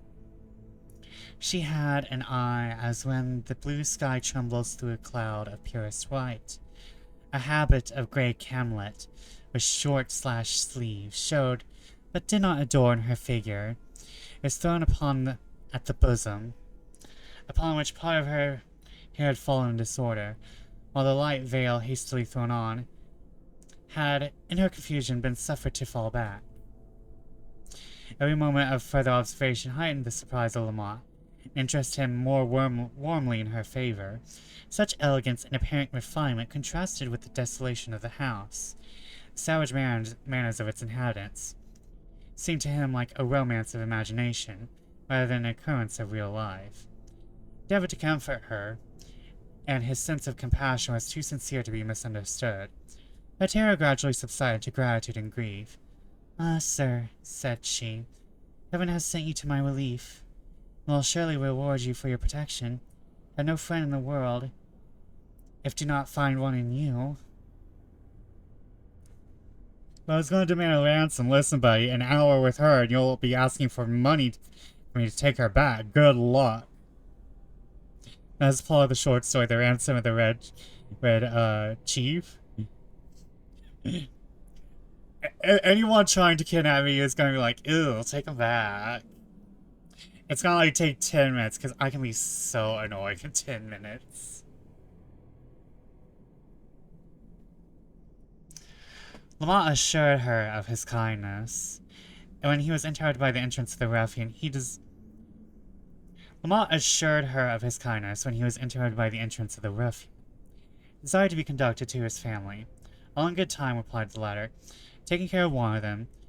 And will of you please, St. Peter, be so comforted. These comfortable words renewed the terror of Lamont, who now presently earnestly begged to know if his family were safe. As for that matter, they are safe enough, and you will be with them presently. But don't stand parleying here all night. Do you choose to go or stay? You know the conditions. They now bound the eyes of Lamont and of the young lady, whom terror had hitherto kept silent. Then placing them on 2 horses, a man mounted behind each. They immediately galloped off. They had proceeded in this way near half an hour, when Lamont entreated to know whither he was going. You will know that by and by, said the ruffian, so be at peace. Finding interrogatories useless, Lamont resumed silence until the horses stopped. His conductor then hallooed, and being answered by the voices at some distance, in a few moments the sound of carriage wheels was heard, and presently after the words of a man directing Peter which way to drive. As the carriage approached, Lamont called, and to his inexpressible joy it was answered by his wife. This is more... Huh? Welcome in, Jack H. Jester. How are you tonight? You were playing, if I remember, Coffee Talk. How was that? Let me get you a shout out. Rah! Oh, wait, hold on. That is not capitalized. Jack H. Jester. Welcome in, Raiders. For those of you who don't know me, hi, I'm Vesper Fortune, Bat of Fortune, Witch of Fate, here to help you change yours. I hope you're doing well. If you need to raid and fade, totally understandable. Get snacks, get drinks, get comfy. You have shiny eyes, Vesper. I know. I'm keeping them on. I'm keeping them on. We are reading, we're reading Romance of the Forest, as seen here, by Anne Radcliffe, and we are learning that the rich are stupid, yet again. Nothing, the sky is blue, the water reddens you, yeah. We are also picking up some strange, mystical waif, as witch people tend to do. But I'm glad you had a fun time, Jack. But feel free to sit back and relax. If you need anything, the rich are stupid, and none of the news, fork, found in kitchen. Also, RX, this is more fun than playing telekinetic mumbly peg with Marianne, but I'm tired and must depart. Have fun with the narrative. Thank you, RX. Please sleep well and dream well. And I'm not sure if I'm gonna be seeing people tomorrow. I need to plan out my, rest days better. But, Jack, I'm glad you are enjoying Coffee Talk.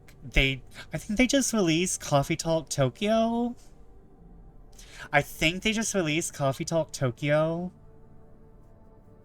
And I still need to play the second game. I'm like so behind on all my Coffee Talk likes. Because I still need to do the first Tavern Talk games, and then I need to do the second Tavern Talk games. But, feel free to relax. We are reading The Romance of the Forest. I think it's a gothic romance horror. Or it might just be a gothic horror. I just know it's gothic. And there's this lady on the cover. I think it's female MC-oriented. Please go check out Jack, who plays a lot of fun games and is really nice to lurk in on.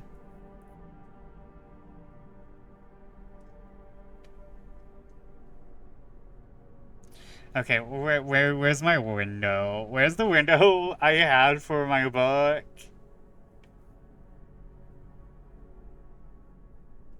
You are now beyond the borders of the heath.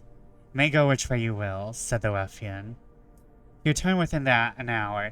You'll be welcomed by a brace of bullets. This was very unnecessary caution to Lamont, whom they now released. The young stranger sighed deeply as she entered the carriage, and the ruffian, having bestowed upon Peter some directions and more threats, waited to see him off. They did not wait long.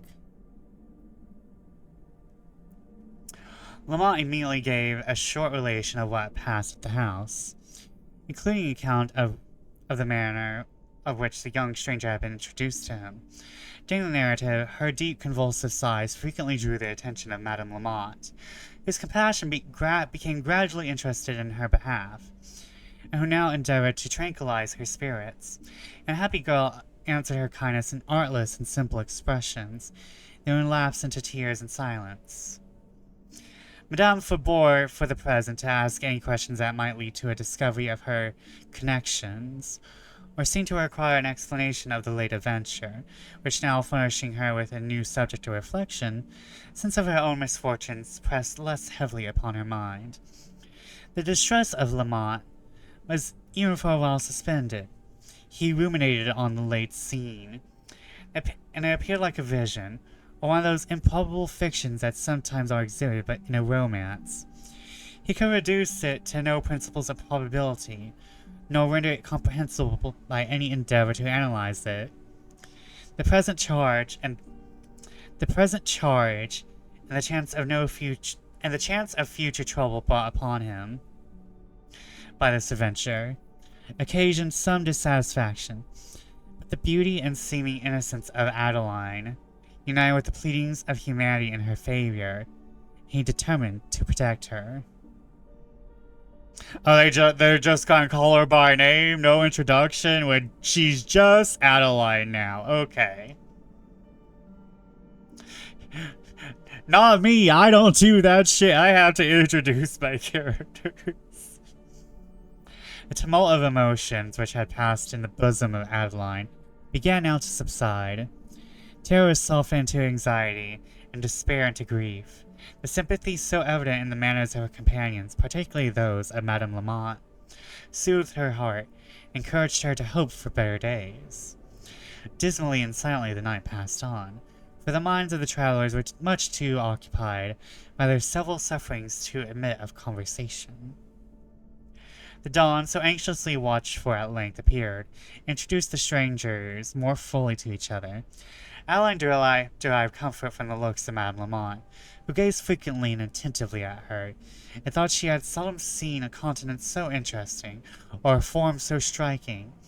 The languor of sorrow threw a melancholy grace upon her features, and fell immediately to the heart. There was a penetrating sweetness in her blue eyes, which indicated an intelligence and an amiable mind. Are we getting Yuri? Are we getting toxic, gothic Yuri with the mystical Waif who was thrust upon us? We have ads starting in 40 seconds, chat, so I'm gonna take a breaky here. Yeah, no, we are not getting... This is a pretty big fucking chapter, too.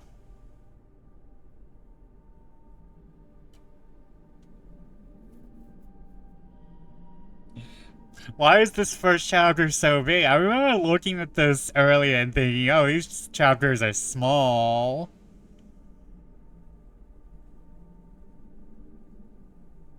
There's 20 chapters of this? Anne Radcliffe came through for you. Anne Radcliffe came for me from beyond the grave to give me Yuri. We love you, Anne Radcliffe. Thank you for the dinner. We love you, Anne Radcliffe. Thank you for the Yuri.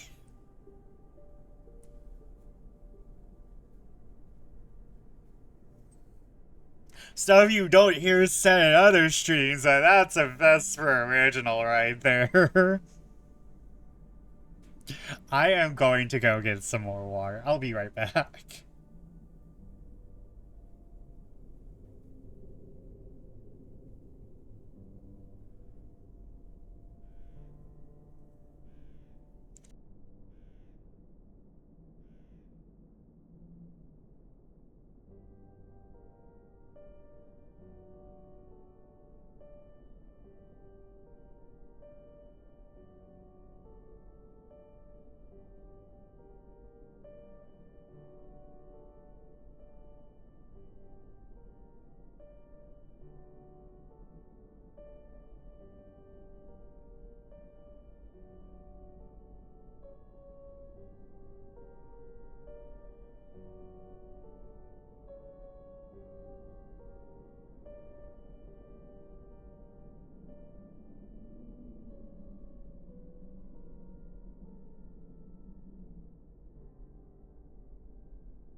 Thank you, whatever.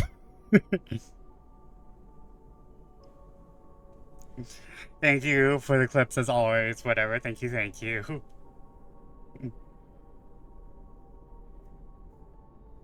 Oh wait, I am on my own page now. Hold up.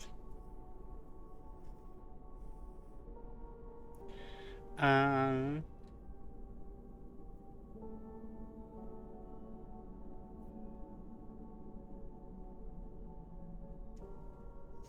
Okay, I think I know who I am rating. Guys, we're only getting through one chapter tonight. We're only getting through one chapter tonight. You know what? I'm fine with that, cause these are just hangout streams, honestly. But I do enjoy reading.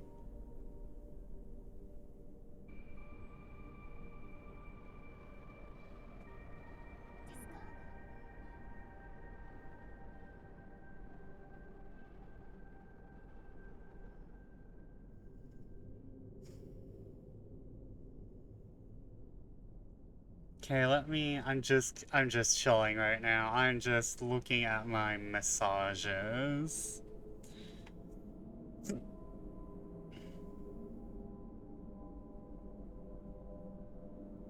Okay, look. Oh shit, I didn't announce I was live on Blue Sky. You know what? That doesn't matter. Oh! Oh! Chat. Chat. Chat. Oh no, the power's going out.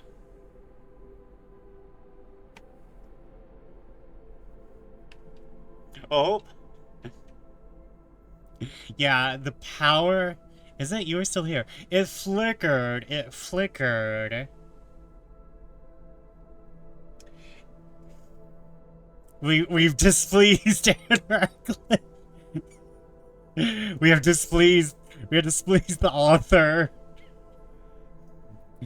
She has come for us from beyond the grave. Let me see how much of this we actually have left. Hold on. 1, 2, 3, 4, 5, 6, 7, 8, 9, 10, 11, 12, 13 paragraphs. Okay, we got this. I gotta lock in chat because the power is going out. Lamont now looked anxiously from the coach window, that he might judge of their situation, and observe whether he was followed. The obscurity of the dawn confined his views, but no person appeared. The sun at length tinted the eastern clouds and the tops of the highest hills, and soon after burst in full splendor on the scene. The terrors of Lamont began to subside, and the griefs of Adeline to soften. They entered upon a lane confined by high banks and overarched by trees, on whose branches appeared the first green buds of spring glittering with dews. The fresh breeze of the morning animated the spirits of Adeline, whose mind was delicately sensible to the beauties of nature. As she viewed the flowery luxuriance of the turf, the tender green of the trees, or caught between the banks a glimpse of the varied landscape, rich with wood, and fading into blue and distant mountains, her heart expanded in momentary joy. With Adeline, the charms of external nature were heightened by those of novelty.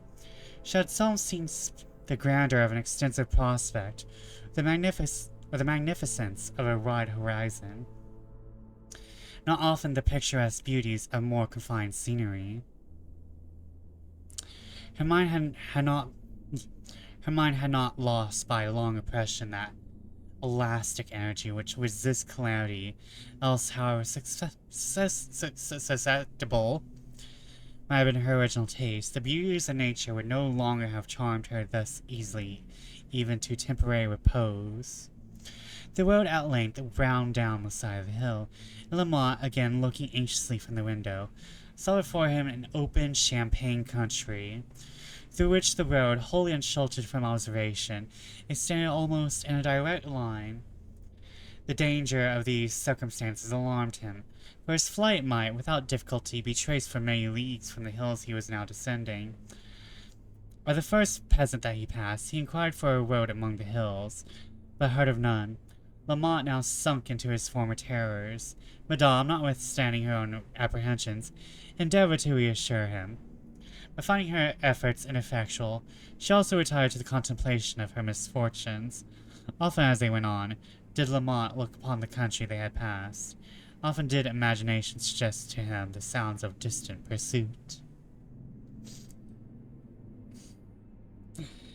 Champagne country is just country where they make champagne, right? I hope so.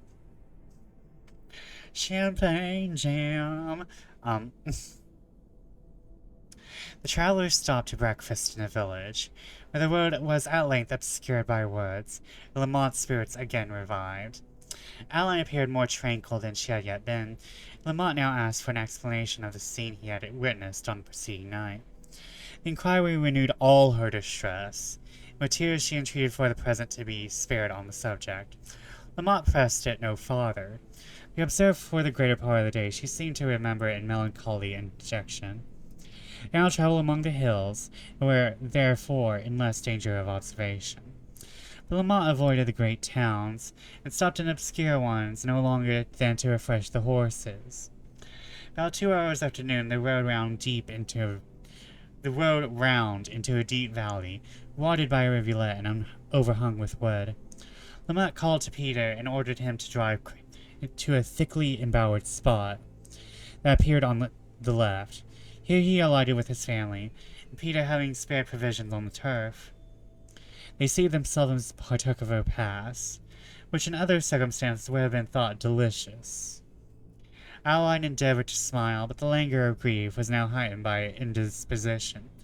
The violent agitation of mind and fatigue of body which she had suffered for the last 24 hours had overpowered her strength. And when Lamont led her back to the carriage, her whole frame trembled with illness. But she uttered no complaint. Having long observed the dejection of her companions, she made a feeble effort to enliven them. They continued to travel throughout the day, without any accident or interruption, and about 3 hours after sunset arrived at Monville, a small town where Lamont determined to pass the night.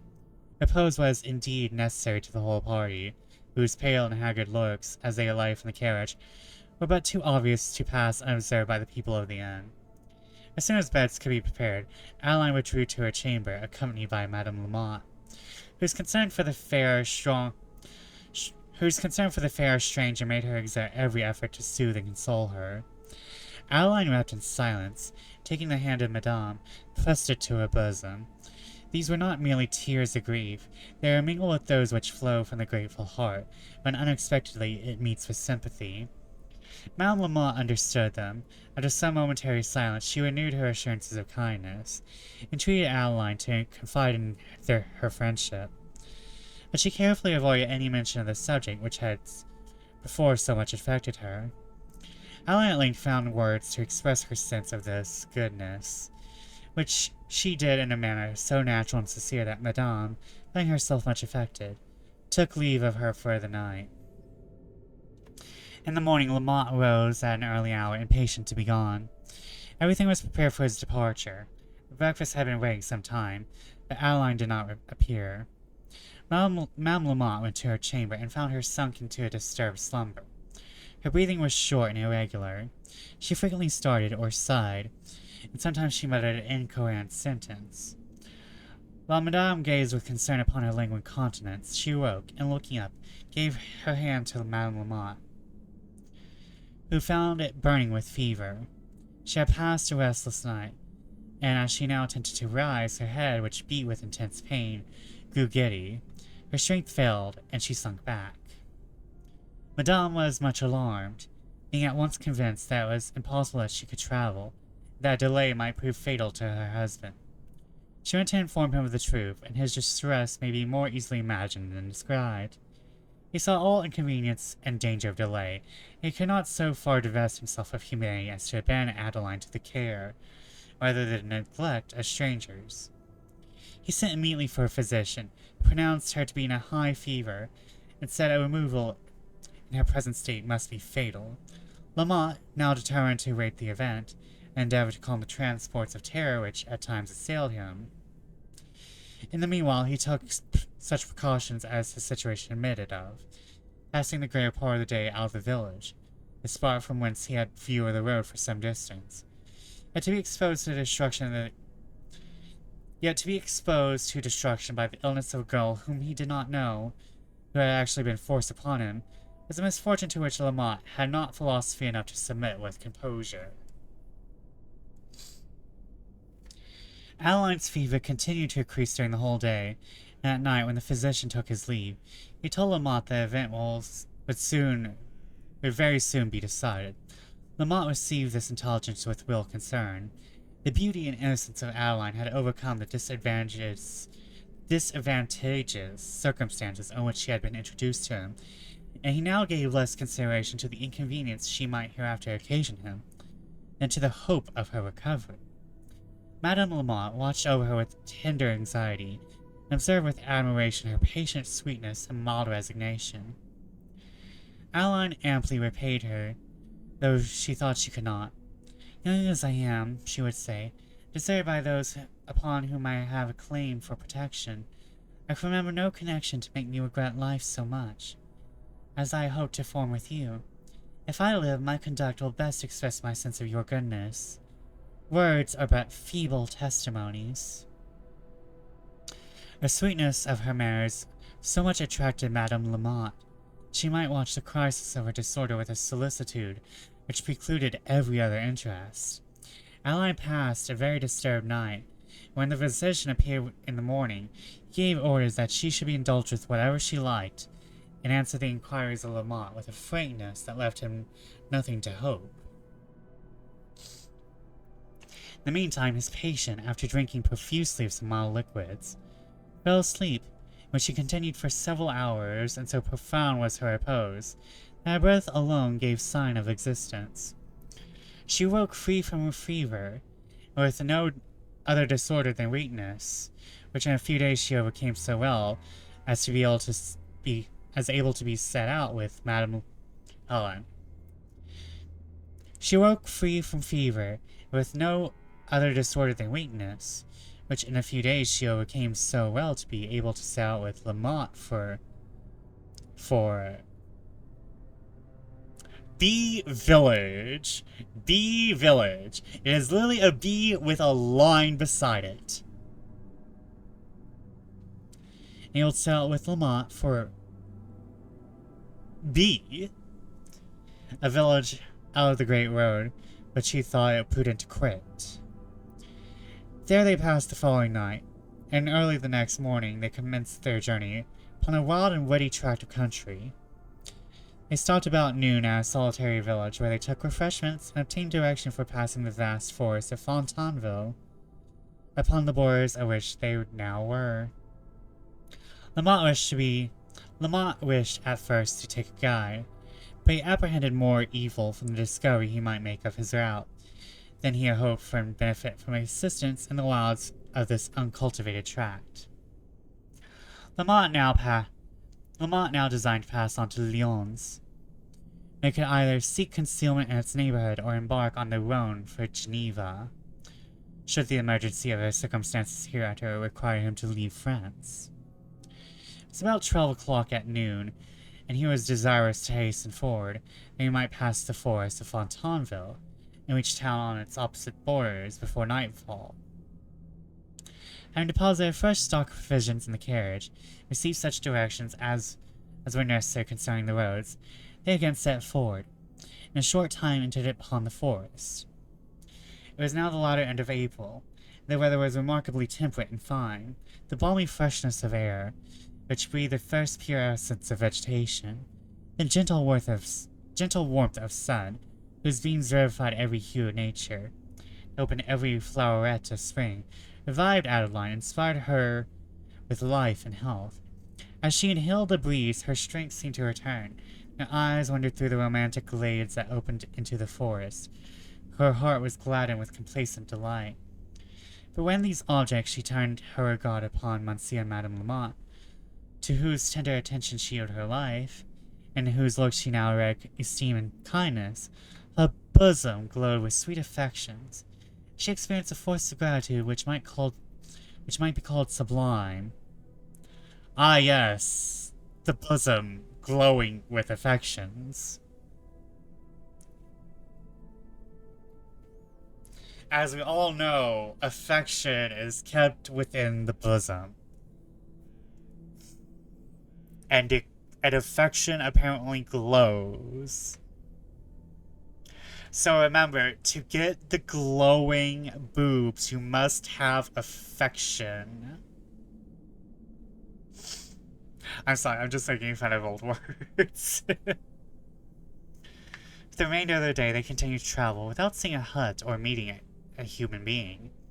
It was now near sunset, and the prospect of being closed on all sides by the forest, Lamont began to have apprehensions that his servant had mistaken the way.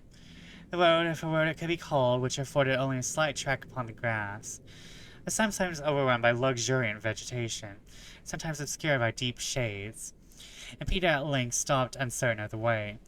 Lamont, who dreaded being benighted in a scene so wild and solitary as this forest, whose apprehensions of bandits were very sanguine, ordered him to proceed at any rate, if he found no track, to endeavor to gain a more open part of the forest.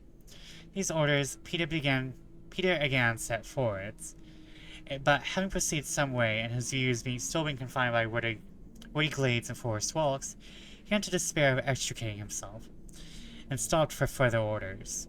The sun was now set, but as Lamont looked anxiously from the window, he observed upon the vivid glow of the western horizon some dark towers rising from among the trees at a little distance. In order Peter to drive towards them. If they belong to a monastery, said he, you may probably gain admittance for the night. Can you imagine how awkward that'd be? You have a crush on someone and your tits start glowing. Oh, he makes me feel some kind of way.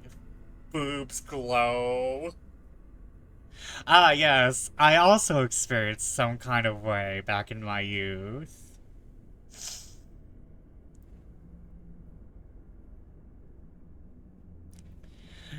The carriage drove under the shade of melancholy boughs, through which the evening twilight yet colored the air, diffused a solemnity that vibrated in thrilling sensations upon the hearts of the travelers. Expectation kept them silent. The present scene recalled to Adeline a remembrance of the late terrific circumstances, and her mind responded but too easily to the apprehension of new misfortunes. Lamont alighted at the foot of a green knoll, where trees again opening to light permitted a nearer though imperfect view of the edifice. And that's where we're gonna end, even though I'm only 2 hours in. And only one chapter in, oh my god. I will put us on chapter 2 for next week.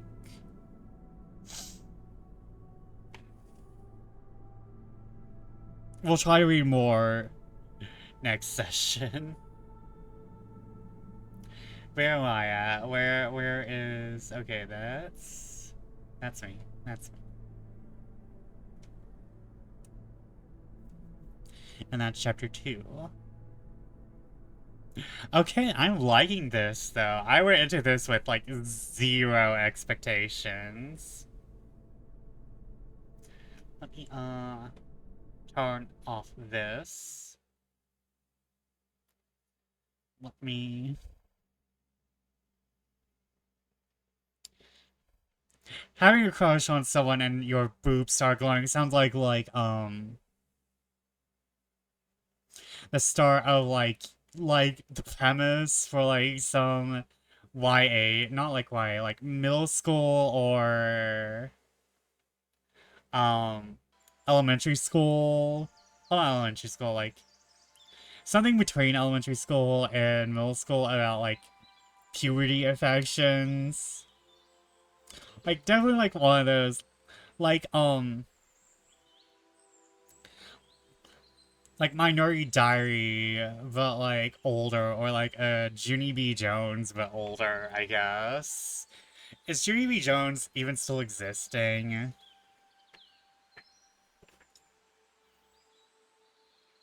Are those books still being written?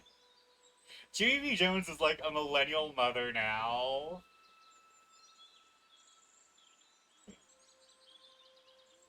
Junie B. Jones is like offering mothering tips in the new.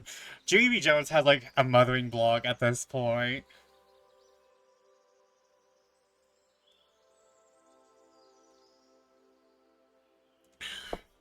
But I'm enjoying this. I like gothic writing because I'm gonna be real. It's the type of shit I want to write. This is like the kind of like language and wording setup that I really enjoy in my own writing. It's just that, I got traumatized by my friends. Well, friend. Well, no, it's more of we had a falling out because I was not mentally healthy. So like that's more on me. And I'm getting back into writing. I'm enjoying writing again. But this kind of shit I do want to write. I switch between wanting to write like very purpley prose and wanting to write very Stephen King adjacent prose.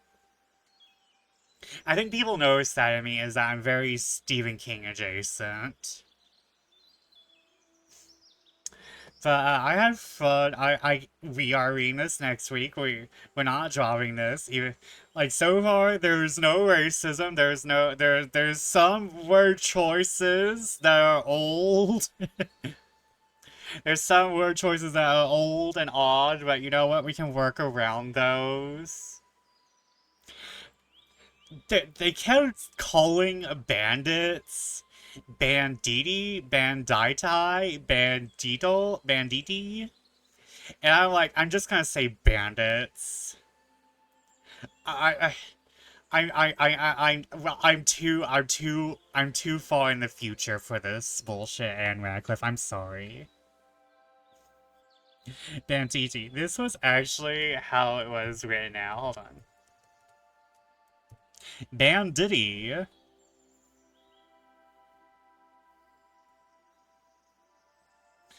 And I'm like, what the fuck is this? I'm just gonna say bandits. I'm just gonna say bandits. I'm not sure. Another reason why I changed it is because like I'm like, wait, is this like old timey slur? Is this an old timey slur? You know what? I'm just gonna change it for my own goddamn fucking. Actually, let me look it up. Okay. It's just robbers are outlaws. Okay, it's just old. It's just old.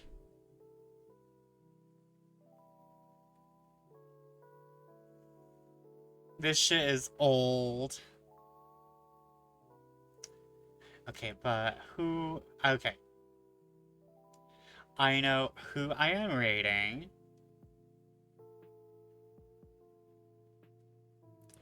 Because I have not dropped in on Ralphie for a while because, I have not been wanting to be spoiled on Look Outside. I want to do my own Look Outside runs.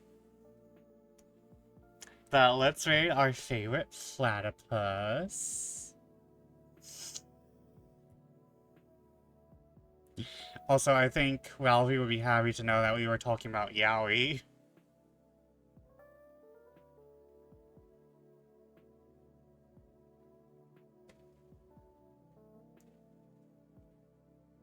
Thanks for the stream. No worries. Hold on, wait. Do I have a sneeze? Do I have a sneeze coming on? Oh no. No, no, no.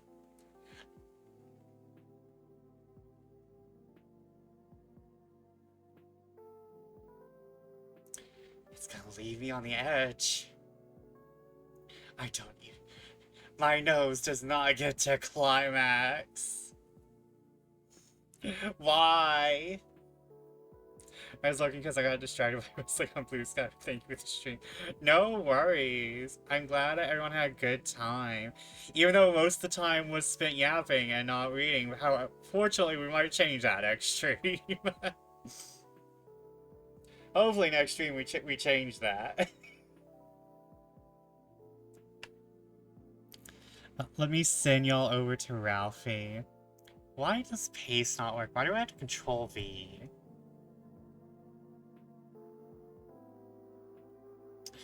But good night. Good fortune. I will be posting my schedule tomorrow-ish. However, most of this week is D&D, so I will probably be more spaced out for rest. Because, like, I have two D&D sessions back to back, and they're kind of important. I'm probably going to be in D&D brain rot for a bit this week, not gonna lie. So, y'all, I might only have one thing on the brain. And it's D&D. Good night, good fortune. See you when I see you. Goodbye.